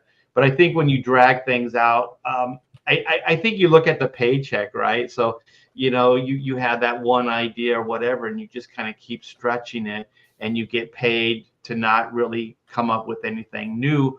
And then the incentive to finish it, or like you say, stick the landing, where is that? Like you just keep milking the same idea, you know, for 3 or 4 issues and never get to the landing part, and then go on to the next thing. Yeah. A lot of them are milking it for 3 or 4 years. Yeah, I was being generous. Yeah. You're kind of lucky you've tuned out of X-Men comic books. You haven't read an X-Men in 10 years. Seriously, the past 5 years, it just, you know, Hickman started something wonderful, and then it all went to this committee, you know, and that's it ruined everything. Let's hear from Jordan White saying, "What if we got the opinions of a lot of dumb people?" Let's start an X-Slack. Lade Craver says you should check out the Revan Hot Toys 1/6 scale figure, Aaron. It's an amazing figure coming from Star Wars. It would make a good centerpiece. I got a peeler. Actually, Wes and I talked about this on the podcast. This is one of the things that we talked about, you know, because we always do a little bit of toys at the end. And Wes always likes to taunt me with the Hot Toy stuff because he knows that it's not my scale. But he got me to admit that I'm buying the Revan. You are? Pretty cool. Yep. Oh, cool. Yeah, it's a very nice looking figure. Federico De La Casa from, I believe, Italy. In 2 months, I've watched a few amazing shows: Shogun, X-Men '97, and Fallout. I'm just not used to not crap writing and characters, but I fear it's just expectations.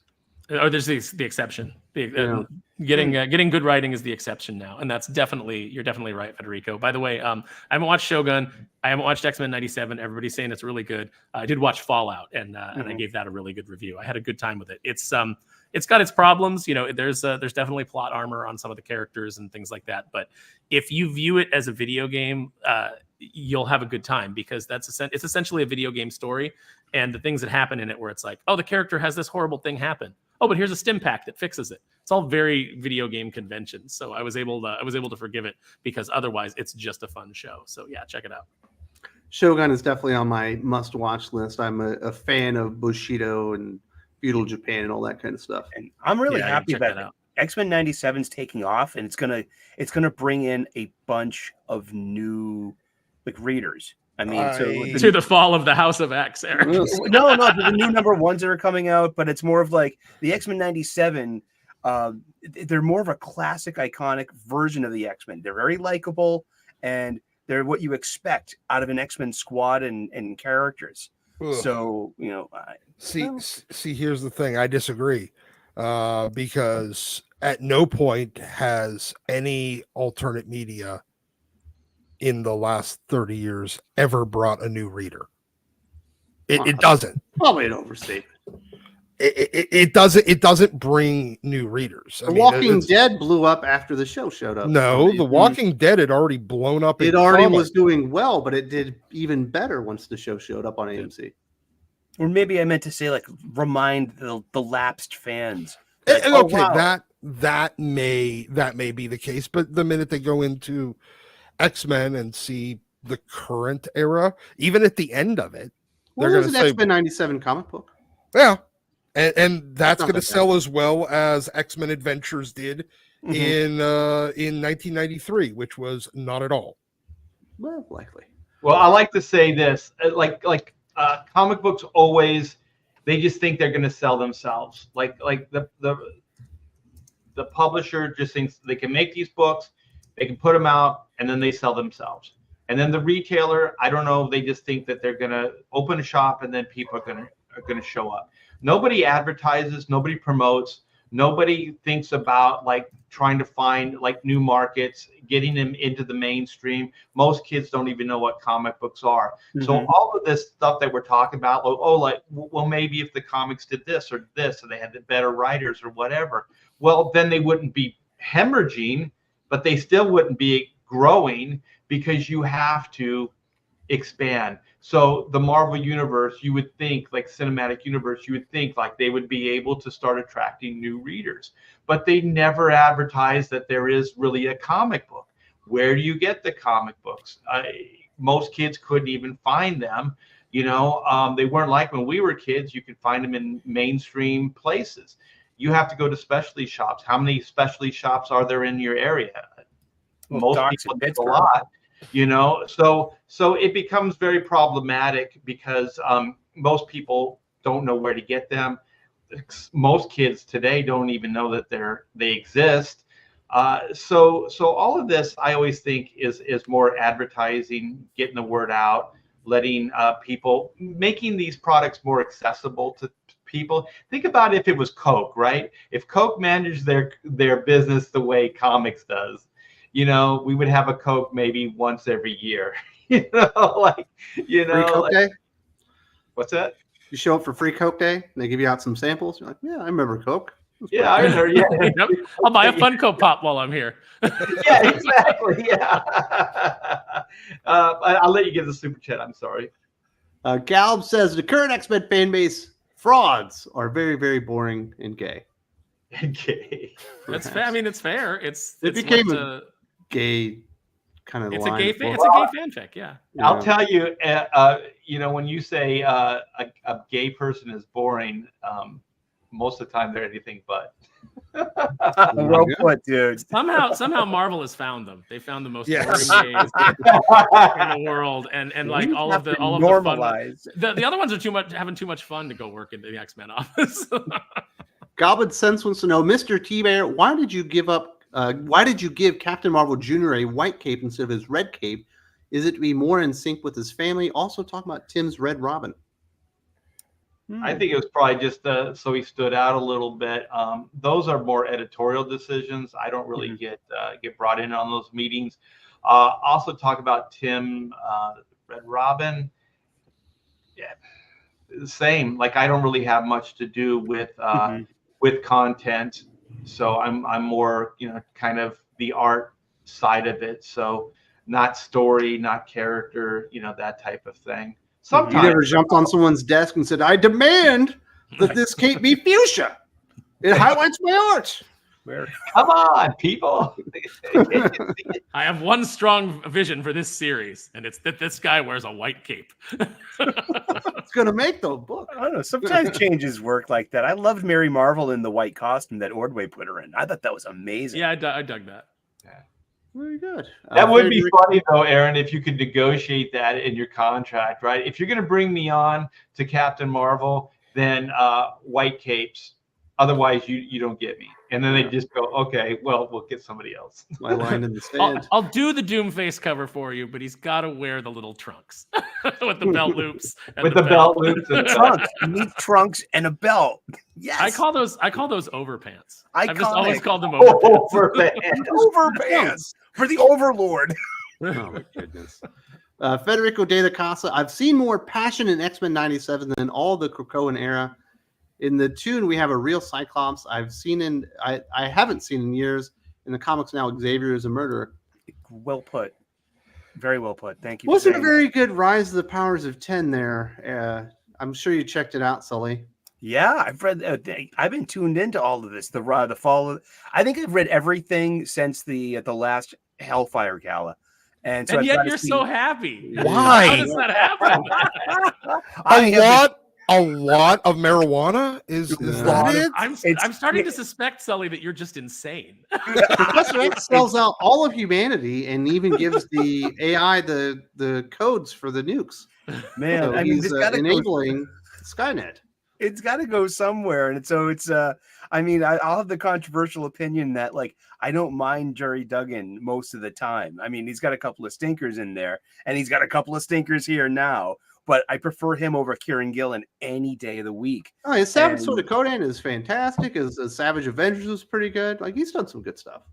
But I mean, my favorite part of this so far, I know you don't like it, but it's been Wolverine Sabretooth War, and like the new one this week. I'm in for like $50. I'm in for $50 with Marvel because that's a 10-parter. They're $4.99 a piece. Don't worry, issue 50 will not be $4.99. Oh no, it'll be like what? It'll be $8.99. Yeah, I know. It's a special milestone issue. Give me a foil cover at least. I'll pay $1 more. Don't say that out loud. Think it, but don't say it. A fool and his money are quickly parted. Give me a variant cover. Yoki says, I wouldn't worry about Snyder now. He's basically been booted out of Hollywood, stuck doing Netflix stuff, which I'm positive Netflix is regretting right now. Yeah, I think he'll be going back to music videos pretty soon. Like he had that statement about like, if I don't get to do movies anymore, I could just go direct porn. And I'm like, oh man, like, hey, your dialogue will fit right in. Yeah, it'll be the first time anybody in porn is going like, you know what, this has no story. Like the character. I'm not really like, I don't believe their motivation. Yeah. This plumber. I don't think the writer knows anything about plumbing. Yeah, his motives are all wrong. Did anyone watch Rebel Moon Part 2 besides Aaron? No. Yeah. What were you thinking, Aaron? I was thinking that you were going to make me review it anyway, so I would probably need to talk about it. Just tear the bandage off now. I also kind of had to know, like, it was just the first one was so abysmally terrible. Like, I didn't want people going, well, yeah, but it was all set up, and the second one was really good. Like, I had to know for myself, and it wasn't good. Second also, one wasn't. Somebody says it's all set up and it's going to pay off. It's like that's not good either. You weren't entertained. Like you're defending like that you weren't entertained. You should be going. It was a great start. I mean, it was amazing. I can't wait to see where it goes from here. But saying it the way you just did, it's like that's not a good thing. That's not what a movie's for. That's like the first 2 episodes of a show. That's what a book. Yeah. I mean, that's what the first chapter of a book's job is. Yeah, maybe, by the time maybe the book throw me over, into something resolution. Yeah, maybe throw me into something exciting and then explain along the way. But at least give me something to get invested in right off the bat.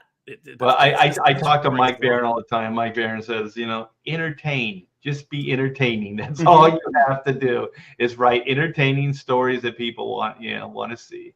Or maybe you could have someone thrown off of a ledge and die with an iconic logo with a piece of blood on it that makes you think that this mysterious murder might lead to something, and you buy into the story in the first scene. Have you ever heard the story that Jeffrey Dean Morgan tells about that?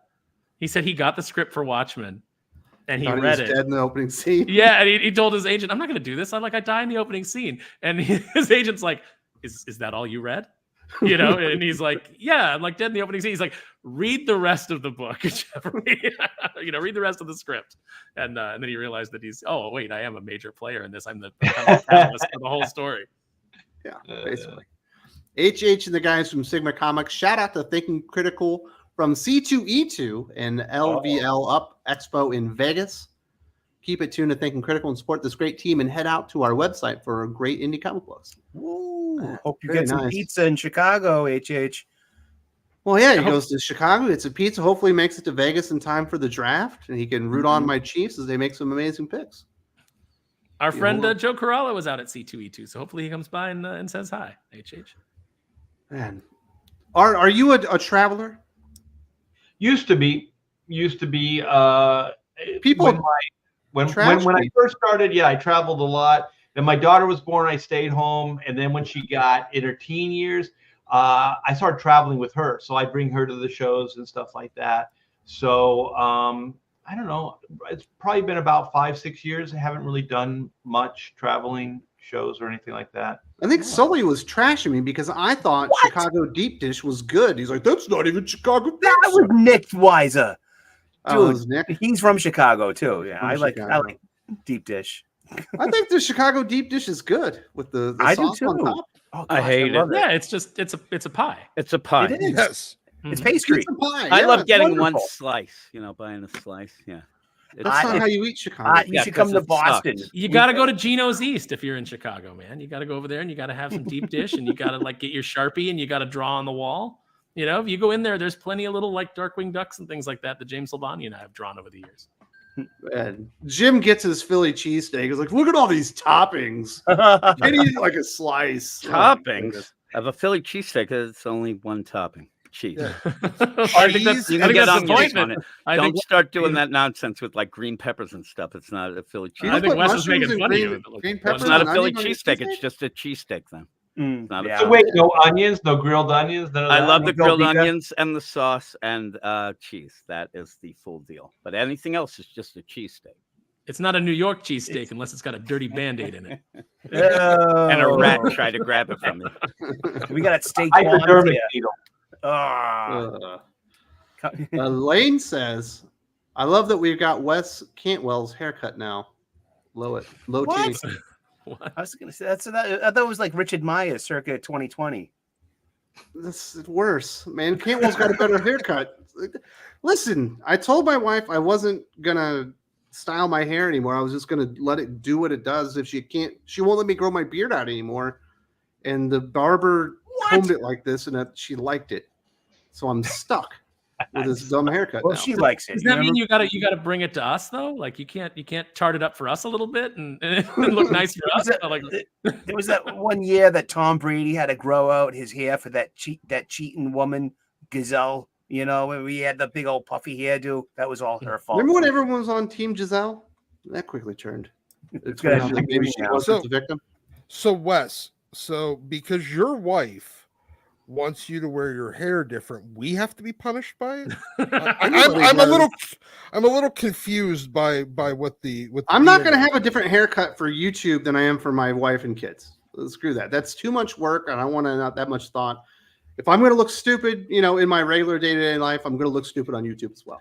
You know what? This is why this isn't Committed to working it. anymore, Wes. You don't care to put in the effort for us anymore. Commit to the bit, dude. Every time. Oh man. Well, the wife, I guess she put a veto on my hair. Now I'm stuck here. Well, there's a simple solution: a hat. So put a hat on. I don't look great in a hat.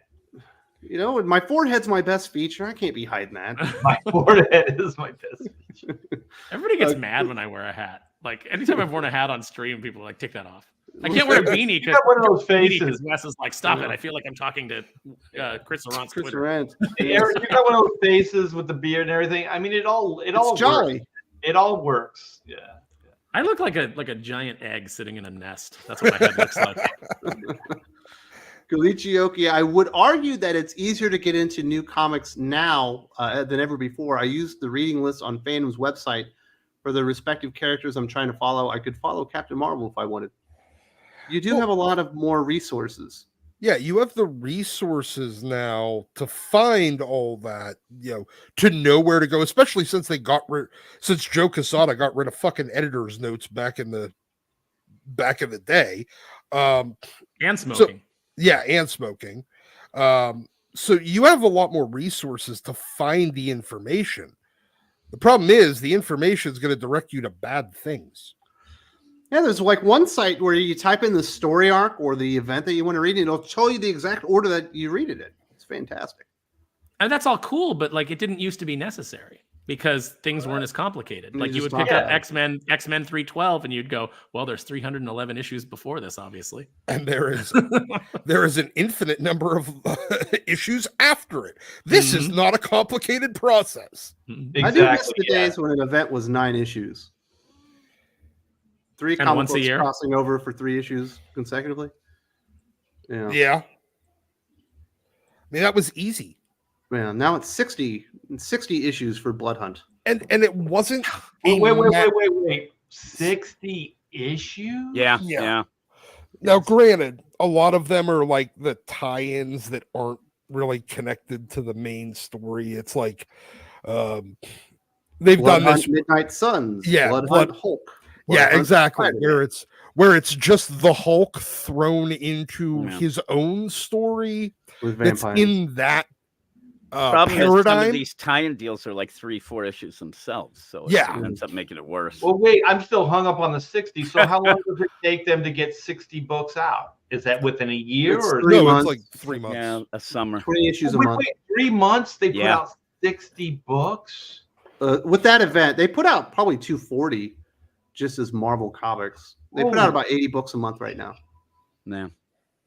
DC is about down to feels like that feels 25. like a pyramid scheme to me. That there's something, you know what I mean? Like oh, we got you in the first 3 issues. Now you're on the hook for 60. Like, how does that work? Like, to get your conclusion to your story, you have to buy 60 books worth of.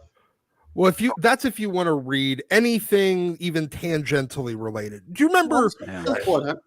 Yeah, I know. But do you remember like when they did it would have been back in the 90s, the Phalanx Covenant?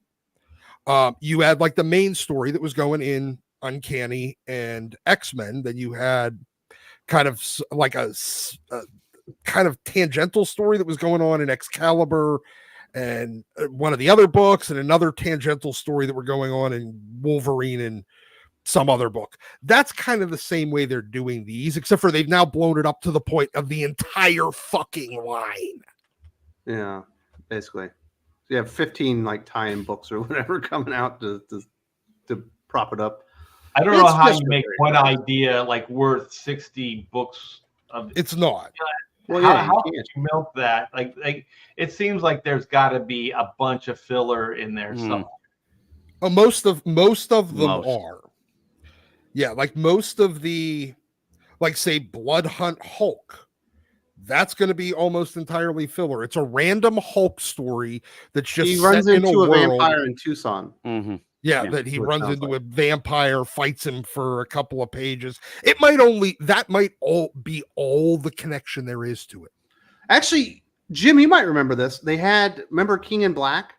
Mm-hmm. And they said, oh my goodness, I think it was Symbiote Spider-Man was tying into King in Black. Mhm. And on the last page, you saw the King in Black arriving, and that was Yeah, the time. that was it. That's what you get a lot. Like you'll have something that is a side thing that happens in the main book. Like say, something crazy. The moon cracks in half. That'll be the only thing you'll see in the tie-in. Like, oh my God, the moon. And then they get back to whatever else they were doing that isn't even You remember tied into it. Symbiote Spider-Man happened 30 years before in it was in the continuity. It past. never even made sense. Yeah, no. But they got to throw the logo on it and hopefully up sales and make a variant cover, I guess. And get some and dupe some poor suspecting schmuck into buying it. Yeah. That's really what it comes Hopefully down to. 10,000 or more. And then Kalichi says, with all 12 reboots. It is odd that you've had a character around for 15 years that's had 13 #1 issues. Yeah, Not, Eventually, with Kelly Thompson, they just decided, you know what, just write it out. Like we can't, we're not going to be able to do another reboot. Like just let's get to 50 and let it prove that go. we can do it.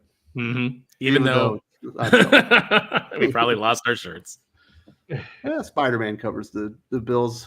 Federico de la Casas Bendis diluted the idea FBI knew Daredevil's ID in 5 years. Yeah, I don't know the obsession with revealing everyone's identification. We're going to get a character knowing Batman's real identity, I guess, and whatever absolute power is. See, that's exciting though, because that's never been done before. We've never I seen a didn't character's see the identity movie. get revealed, so that it'll be really great. I like the story where I think it was Hugo Strange had the identity of Batman being Bruce Wayne, and he was going to auction it off to the highest bidder, like with all the villains that hated Batman, and then Joker murders him because he didn't want anyone to know, and he didn't want to know. It's no fun.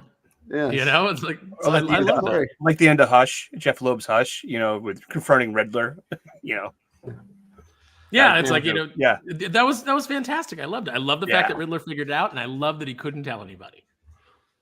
Next up, James Hannafin. I live in a city of 500,000 people with one comic shop and found out I'm the only one who is reading Alan Scott, the Green Lantern. After the series ends, Wes, can you do a video of its epic failure? This is worse than Tim Drake's Fall. I'll agree with that. The only thing that makes Tim Drake's Fall weightier is the fact that he's a bigger character. Yeah, I don't think it's as big as the Tim Drake thing. The art is worse than the Tim Drake story. Really? I like seeing Tormy art in this.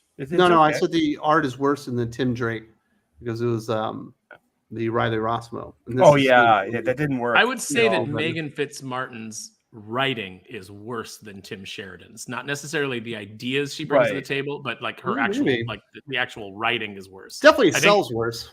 Yeah, Tim Sheridan can put together a script. It's just he puts together a script of things that you don't want to read. Right. I mean, I thought that issues 4 and 5 were the stronger ones of the series. Like, I've had to read each one so far.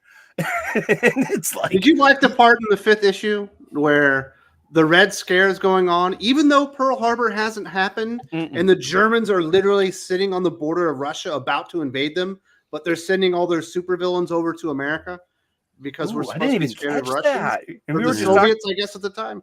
Oh wow, we were just talking about war history too in World War I and II before the show. Yeah, Tim Sheridan doesn't get the history. There's a date on the newspaper that's 3 weeks before 3 weeks. Operation Barbados. It is before Pearl Harbor. No, in fairness, Wes, fairness, there's really nowhere that you can go to learn about things that happened in history. The Red Scare is not during World War II. It's after that. It's like, who can answer such a speculative question? We don't have records. They were all destroyed in the war. Nobody's made an account of these things. No one living recalls. You got to go find a World War II vet, and you got to ask their best recollection of what happened. That's how why were you so scared of the Russians? Like, the Russians? You're fighting the Germans. Nope. You weren't scared of the Russians? Like, no. They were actually fighting the Germans too, as I recall. They were part of the Allies. We actually all teamed up to defeat the Axis. But I guess that one went right over his head. Yeah. We talked about the fact that I had heard that he had complained about not having editorial, anybody in editorial helping him out. But it's like, this is one of those things where it's like, you should have had an editor to tell you that this was wrong, but you should have actually done the research to find out what you were writing about instead of just let's go by memory. It's fine. All right, Jim. Let me tell you what I know about Vietnam just from movies I've watched. So, Jim, you've been suffering through Alan Scott Green Lantern along with me. Mm-hmm. Are you up for an end of series wrap up with this bad boy? Yeah, we could do that. We could do that. Collab. Do you think it's worse than the Tim Drake Robin book from Megan Fitzmartin? No, I think the Tim Drake book was worse writing wise, and it just art-wise. Art-wise and everything with that. And then even before you even get into any changes or anything like that, it just was an awful book. But this Alan Scott Green Lantern, when you had an opportunity to kind of, show everybody what Alan Scott Green Lantern is, not as big a character, didn't do that either. So they're both failures in my mind. But yeah. If you're going to read any of that stuff, read that Jay Garrick The Flash book from Jeremy Adams. Yep. And the Sandman book by the Sandman book by Venditti also good. And has Riley Rossmo art, which fits that. So it works out. Yeah, you could disagree. I saw some Riley Rossmo line art that was on sale from an issue of Sandman, and it was beautiful. It had none of that digital filter junk on top of it, none of the garish coloring, none of those hatching, screen effects. You know what I mean? That isn't really hatching. It's just a digital filter. Oh, God, it was actually kind of nice, man. Yeah, bring back inkers. That's what I gotta say. Yes, bring back inkers. This way, right here. I do want to say thanks to everybody for supporting the channel. We do have a Wolverine and Deadpool trailer out. Doc, did you get to see this bad boy? I did. I thought it was an enormous improvement over the one that came out during the Super Bowl. Yes, that's what I was going to say. I mean, the one that came out during the Super Bowl was laughable. I thought it looked terrible, and it made me have zero interest in seeing it. This one, while I'm still not 100% to the level of giving a shit, I'm getting there. They actually entertained me. They entertained me in the trailer. That's literally okay, cool. The first one made me roll my eyes. This one actually was like, oh, I kind of like it. It's building a little bit of excitement for me. I think, for a trailer, that's really what it should have been. Like that teaser, the Super Bowl teaser, didn't tease me. It actually discouraged me. Whereas this one is, okay, it's a trailer. It's trying to entice me into the theater, and it's semi-effective so far. What do you think, Art? I love seeing Hugh Jackman in actual Wolverine costume. Looks great. Yeah, I thought it was good, and I agree, Doc. It was entertaining. It did what it was supposed to do. It looked fun. It looked interesting. I'm always surprised at like people's response, like Wolverine had long sleeves. they came out in a live stream. I go, yeah, well, Hugh Jackman's a junkie and he needs to hide those track marks. And they're like, really? I go, no. It's just a creative decision. And the thing is, later I think he doesn't have the sleeves. So it's a reveal. You get to see his biceps. Yeah. So I'm just like his arms look CG'd though. They looked CG'd and they weren't hairy enough. Yeah. I don't get too hung up on that, but I thought the Liefeld little shout out was cool on the thing. It was like, oh my god, the feet store. Liefeld feet, feet, just feet. Yeah, and then the other thing that was really kind of shocking is, Disney, Fox, Deadpool, MCU, like there's these things that it's like oil and water. Like there's things that don't seem like they play well with each other, and Daredevil just doesn't seem like it would play well with the Marvel universe. So when I watched the trailer, I couldn't help but think like, well, now Disney is the corporate overlord, right? So this really, I would assume, is going to be tied into their Marvel universe stuff.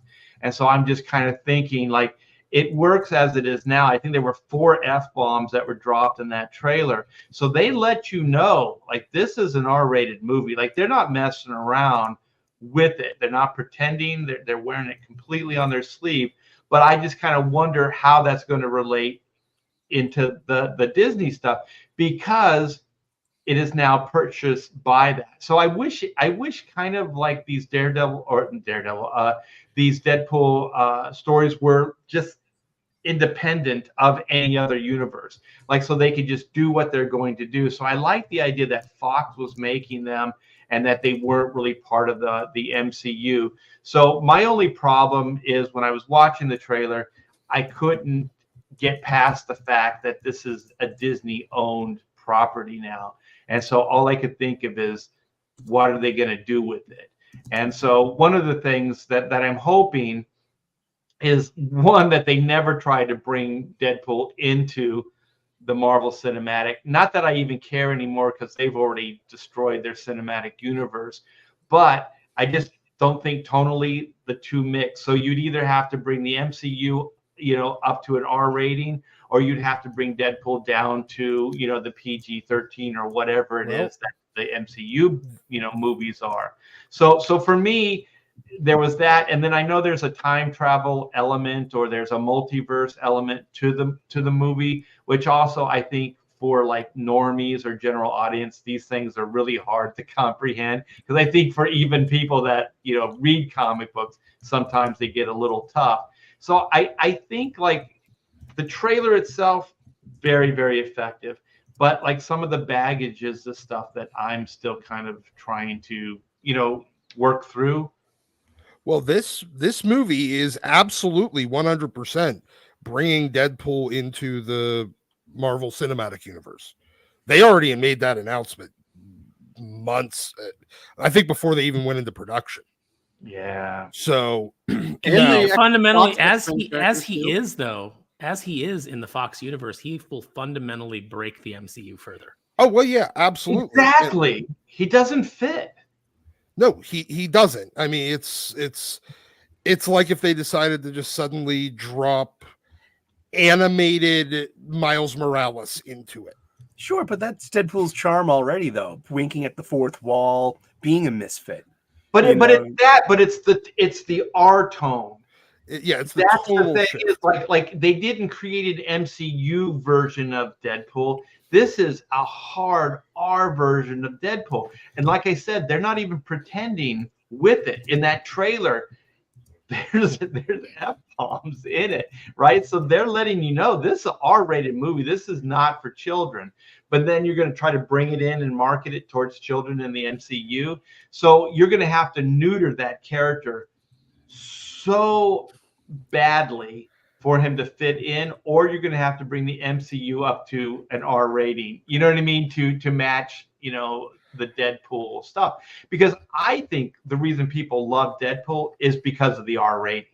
I think it's like this liberating factor that they can watch this superhero do all this crazy ass shit and get away with it. It's like the opposite of a Zack Snyder movie, who is trying to do that. Be like, hey, let's be serious and adult and provocative. But Deadpool had it right. Deadpool 1.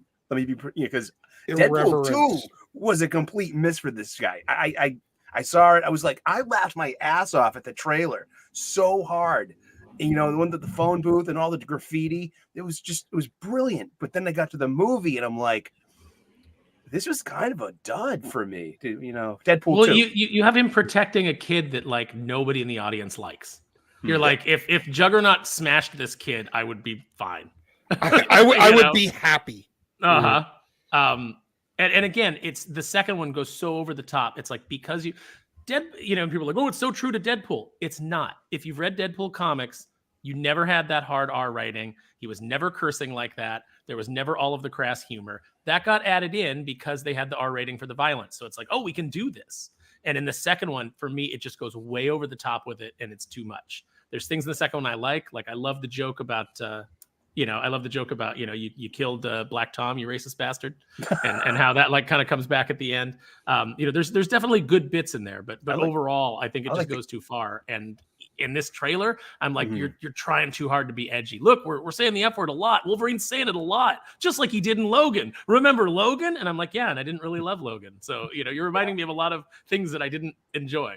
But overall, there's some good stuff in the trailer too. So it's just like, is it going to be another hit and miss?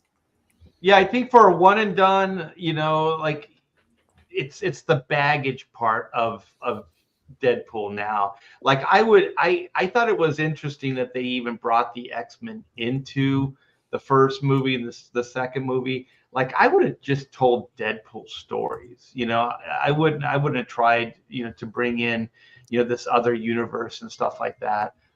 That's one of the things I like big mistakes I think Hollywood makes is they just they try to put too much into these movies. And I do think it becomes a crutch because that becomes the interesting aspects or the selling aspects to it versus like a really interesting, fun story. Because I'll tell you that opening of Deadpool 1 with all that like bullet time or whatever they call it now, and the cars flipping and the guns flying and the bullet shells and stuff, man, that was cinematic magic. You know what I mean? That's what you go to the cinema for, that kind of level of insanity. And that's what I wanted to see more of. I just wanted to see that type of stuff versus like how he relates to the X-Men and all that other stuff. Just it's too much. That was the best version we got of Colossus in the movies, though. Way better than they did in X2 and X3. It is true because they did kind of pare it down to like a buddy film kind of thing, and it kind of worked. But it really wasn't. It was just kind of their own version of Colossus. You know what I mean? It wasn't. It was kind of the Deadpool Colossus. I was so excited when I saw Colossus in X2. I was like, oh my goodness, Colossus is going to be this movie that he never comes back. What? I can help them. And I remember everybody in the audience actively went, oh, like there was a groan of like, oh, he's not going to be Where's our fastball special? Yeah, That'd be great. Because they were hyped when he armored up, and everybody was like, "Oh yeah, Colossus looks cool. I think that also the problem I have is that, okay, if the Deadpool X-Men is like the canon coming into the MCU, well, now their hands are tied. Like, they can't really do their own X-Men. Like, because, or are they just going to say, like, this is a multiverse, like, none of this has anything to do with the I don't think we're going to see X-Men before Secret Wars. Might be because we got when Charles they reboot. in Multiverse of Madness. We got Patrick Stewart in his X-Men 92 hover chair with the X-Men 92 theme song flourish. So like, which Charles was that? And it doesn't matter because he got killed anyway. Yeah, he got his neck broken, and because everybody got slaughtered, and what a great movie that! What a great movie that was! It's like the worst fan service ever. It's like, yeah, I want to see my heroes murdered within like a couple minutes by characters that I don't even care about. Sully, you would have gotten to know which Xavier that was, but unfortunately, they had to cut the pivotal scene where he floats over the sidewalk of the memory store. So sorry, maybe it'll be on the extended DVD. Does anyone else have anything to say about the trailer? What do you think about the trailer, Jim? I know your your vulva is flared. yeah. It looked fun. I thought it looked fun. I like Art said that I thought, oh crap! I mean, they're really throwing the F-bomb here to really show you. All right, we're gonna do it, and I thought it looked fun enough. There we go. Shall we wrap this up and start talking about some comic book recommendations? Yeah, sure. I do want to say thank you very much to Mr. Thibert. Can I get the hearts? There they are. Boom. Really appreciate having you here on the channel, brother. So you've got Oodles of Doodles coming up. It's going to be a special campaign on Indiegogo next month. Yes, it's going to drop next month. We're going to have the pre-launch before that. Probably this month we'll have the pre-launch, so you can sign up early and get some freebies just for signing up, and then later backing the book. But this is going to be very limited. I don't think it's going to be a long campaign either. Mm-hmm. The good thing is the book, the files are already done. I do want to add some new content to it. Mm-hmm. So in 8 new pages and possibly a new cover, but we'll do that in the form of stretch goals. So and I got a lot of fun stuff for the campaign. We're gonna do the mystery box. So I'm gonna have some of my like little doodles. I have look at these things. I have these things full of drawings. I have 2 of them. These are just like doodles. You're gonna give those to people that back? Yeah. What I do is I get the mystery box, so it will be like a certain price, and then I just kind of put in whatever, as long as it makes that total. And usually what goes in there is a piece of original artwork. So some of my doodles, will be put in there. Well, I think each one will get a doodle. So it's a great way to get like some behind the scenes art and a bunch of other fun stuff. And you just never know what you're going to get, but it'll always be worth the 30 or 50, whatever the tier, price is going to be. And then we're going to have prints. I'm going to have commission tiers again. And it's just going to be a fun campaign. And you guys will, if you come in and we can get those stretch goals met, then you can help me build a new version of Oodles of Doodles and other stuff too. So keep your eye peeled for that. Follow me on social media, and I'll keep you updated for sure. Do you have a theme song for your book yet? All I can think of is the damn X-Men 97. All right, so listen to this. We have a guy on today's panel that makes custom theme songs, and we've got this to check out.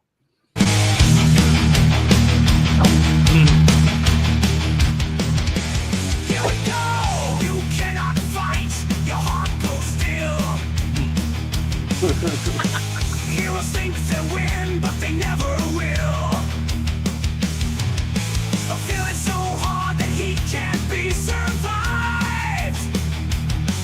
Now behold, that time has arrived.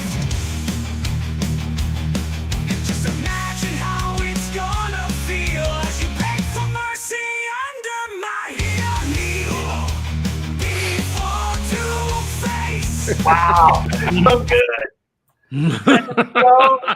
I did not know you were going to do that. That was fucking rad.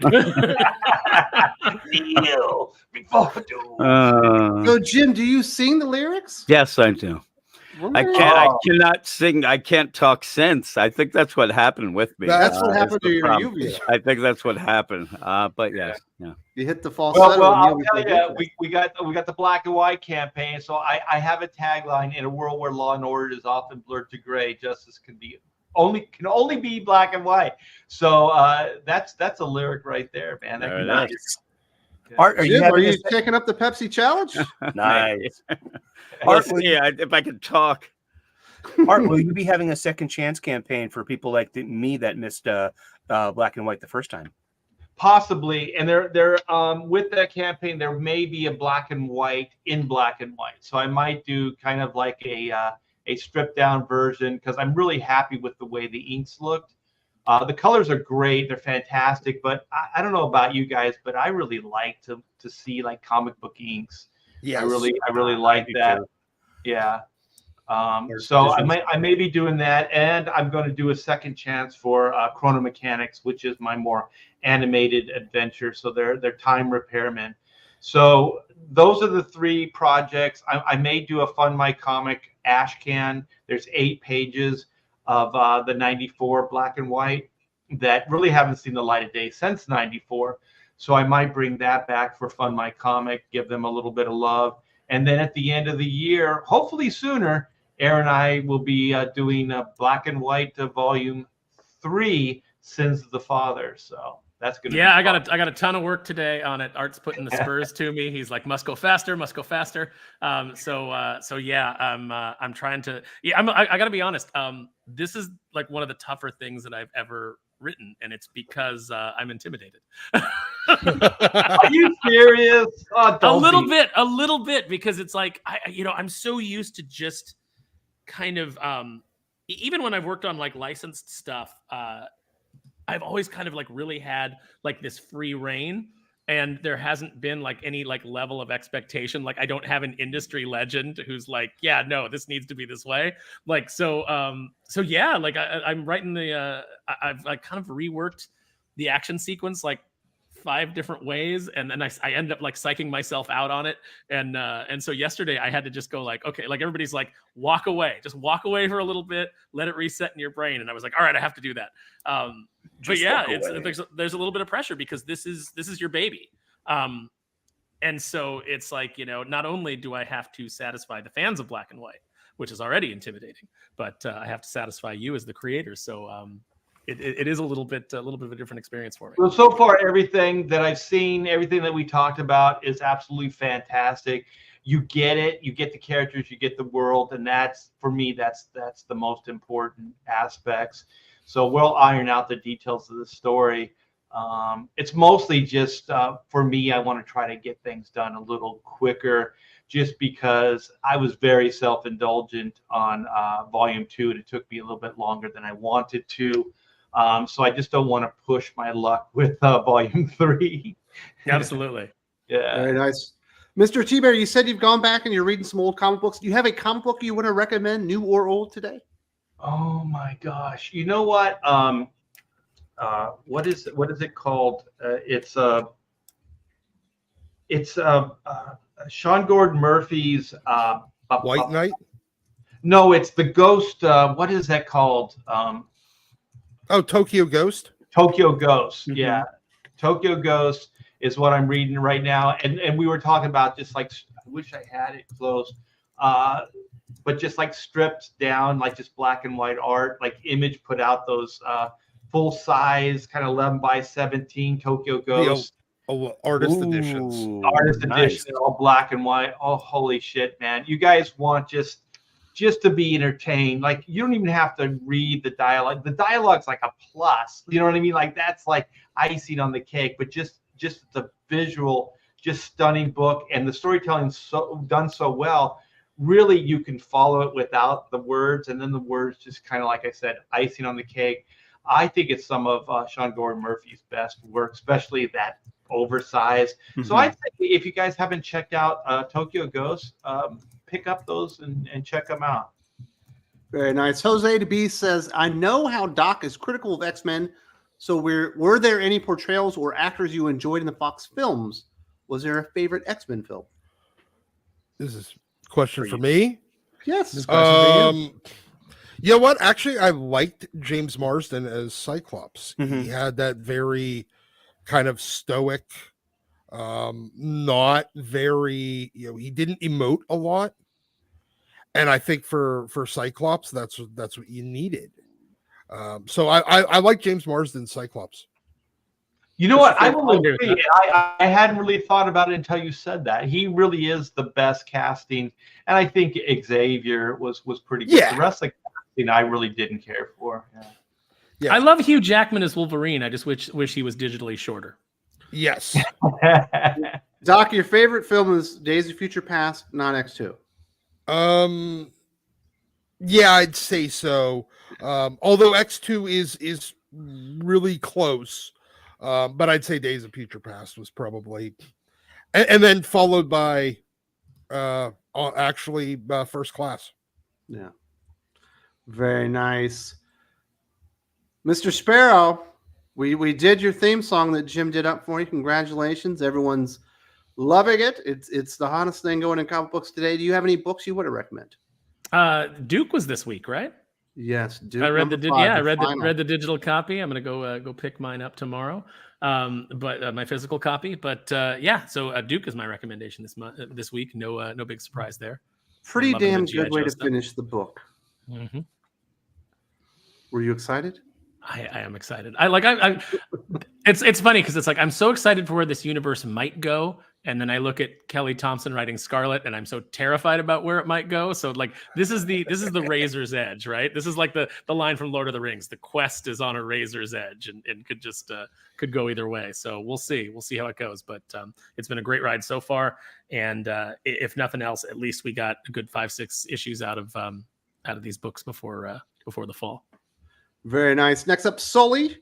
You've got the big channel. You're a chef. You went to your comic book shop. Are you recommending books this week? I do. Here it is. My bag of funny books that I get every week from my local comic book shop. So go to your local comic book shop every week. Get your supplies there. I bet you need bags. I bet you need boards. I bet you need boxes. So spend your money at your local comic book shop. They are mom and pop brick and mortar shops, the American way, independent bookstores. Keep them alive with your patronage. I got some funny books. I've been trying to get more manga lately, and I got Berserk Volume 1 last week, and the art is impeccable, but gee, that's brutal stuff. So I decided to lighten it up. So I'm going to take a spin with My Hero Academia. I'm unspoiled. I'm unspoiled. I know nothing about this besides its buzz, and I'm really looking forward to, finally getting involved with this. I got 5 floppies this week, and let's start with the worst. I picked up Power Girl number 8. This was it cost me $3.99. We got a really nice Yannick Paquette cover here, a nice looking Power Girl, but I only got this because it's a House of Brainiac tie-in issue, or it says so with the trade dress, but it's really boring. The art this is a great example of what I don't like in modern comics. Just like, lack of backgrounds, heavy reliance on digital filters and stuff. And it's not really a great issue. So, but thanks for the experience there. I got Man's Best number 2 from Boom Studio. This is really, it's really interesting. It's about 3 animals that have been weaponized, and now they're lost on an alien planet. And it's kind of a bit like Grant Morrison's We 3. Who's writing that? This is written by Pornsak Pinchot Show. Okay. And I'm sorry, did you just say porn sack? Written by That's a name? Pornsak. That's his name. There we go. Holy shit. I'm the talent. I'm reading my cues. Okay. But it's good, pretty good art. It's like following this huge trend of like animal stuff. And I missed it. It wasn't there this week, but Pooh versus Bambi number 1 from Zenoscope. That was, I'm looking forward to finding that in a physical copy. That was fun. I got Wolverine 48, which is part 8 of the Sabretooth War. We haven't even talked about it today, but Ultimate Spider-Man number 4, kind of a letdown. They got a film artist. It's Hickman, blah blah blah, all over the place. I don't think there's any. Wait, issue 4, they already got a fill-in artist. Oh, yeah. You have Stefano Caselli. This wonderful art, wonderful fight sequences, great sequential panels. This is Marco Cicchetto, Stefano Caselli is on. That's right. Oh, he's on. Yeah, thank you, man. And but here we go. We just get people eating over food. Lots of wine drinking. And lots of wine drinking. And of course, the pick of the week was Duke number 5 of 5 by Joshua Williamson, Skybound, in the Energon universe. Like, I am a G1, a Real American Hero fan. This is Duke, and his voice is authentic as a character. Like, everything that comes out of his mouth is something that Duke would say. He's a great hero, and this gets the right haircut. Yeah, and Joshua Williamson gets it right here. It's a simple 3-act story. Hero has a downfall. He gains the respect of his enemies and his peers, and ends up at the end a little changed and ready for his next assignment. And it's really decent storytelling, and this is going to collect really well. Keep your eye out for Duke number 5. And those were that's my stack of this week. That's an undersell. It's better than decent storytelling, Sully. Come on. I liked it a lot. I like the art, and it's fun. And that's the most important part, is that we have fun with our hobby. You know what I mean? This is supposed to be fun. Let's have as much fun as we can and be happy about it, because there's plenty of things out there that we can find to be happy about. All right, Jim. Is that Duke? Is Skybound? Did I hear you? Yeah. This is Jonathan. This is Jonathan Hickman's thing, like with Void Rivals. No, Robert Kirkman. That's Robert Kirkman. Yeah, thank you. Oh, sorry, I got Hickman in the mind with the thing. Yeah, it's good to see like a movie type production, because those are all film people behind Skybound. And it's neat to see that because usually those books kind of stink, like they don't know how to do comic books well. But it's nice to see that they're actually doing some good stuff. Yeah, Transformers is even better. Exactly. Yeah. And thank you, Wes, for having me on. Great time. All right, Jim, you recommended any books? I know we kept you on the sideline most of the time because I didn't want to irritate your. That's fine.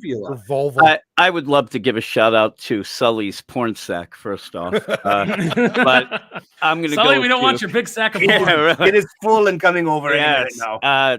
Duke number 5 is the big pick. That was awesome. Dawn Runner number 2 by Ram V. I really enjoyed Conan the Barbarian came out, and Pooh versus Bambi, which actually shocked me how good that it was. Those are my picks. Oh, very nice. Really appreciate that with Jim. Now, Doc, your last. Are you going to recommend any new books? Perhaps Power Girl? Absolutely not. We recommend Power Girl. Maybe if I had my eyes ripped out, and I was only, I just got to feel boobs on the page. That's the only way that I would recommend it. So we're going to go back in time and recommend old stuff, because that's all I recommend anymore. Although apparently I have heard really good, I did recommend Ultimate Spider-Man for a couple issues, not this one, not the Wine On issue, but so we're going to go with Amazing Spider-Man 194, first appearance of Black Cat. So go find a copy of this. Mine's kind of beat up, but I got it for free. So nice. That's your well-loved copy.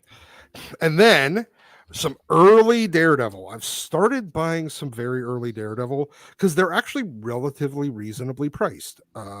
This is issue 10. I mean, so you get all Hollywood or no? I think so. I'm not 100%. Issues 4 through 10. Yeah, I think. Well, what do you mean by reasonably priced? So that's issue 10. Yeah, I actually got it for like $45-50. Okay. Now, there's some Marvel chipping and everything, so it's only kind of like this side. Sorry, I'm trying to do this backwards. So I mean, it's in okay shape, but like good, very good, and $40-50. But yeah, the only reason I asked is I have all those. Like I have the first like 30 Daredevil in order, and they're probably all in about that shape. Yeah. They're not in great shape. Yeah.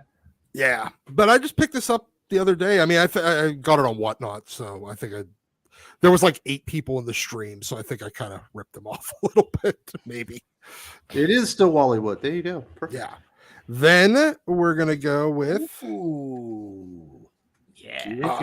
since everybody's loving X-Men 97 so much, we're gonna go with Uncanny 266 because of the first Gambit. Look at those pants and that. I know that weird that weird banana hammock. Yep, and you know, technically Orange sack.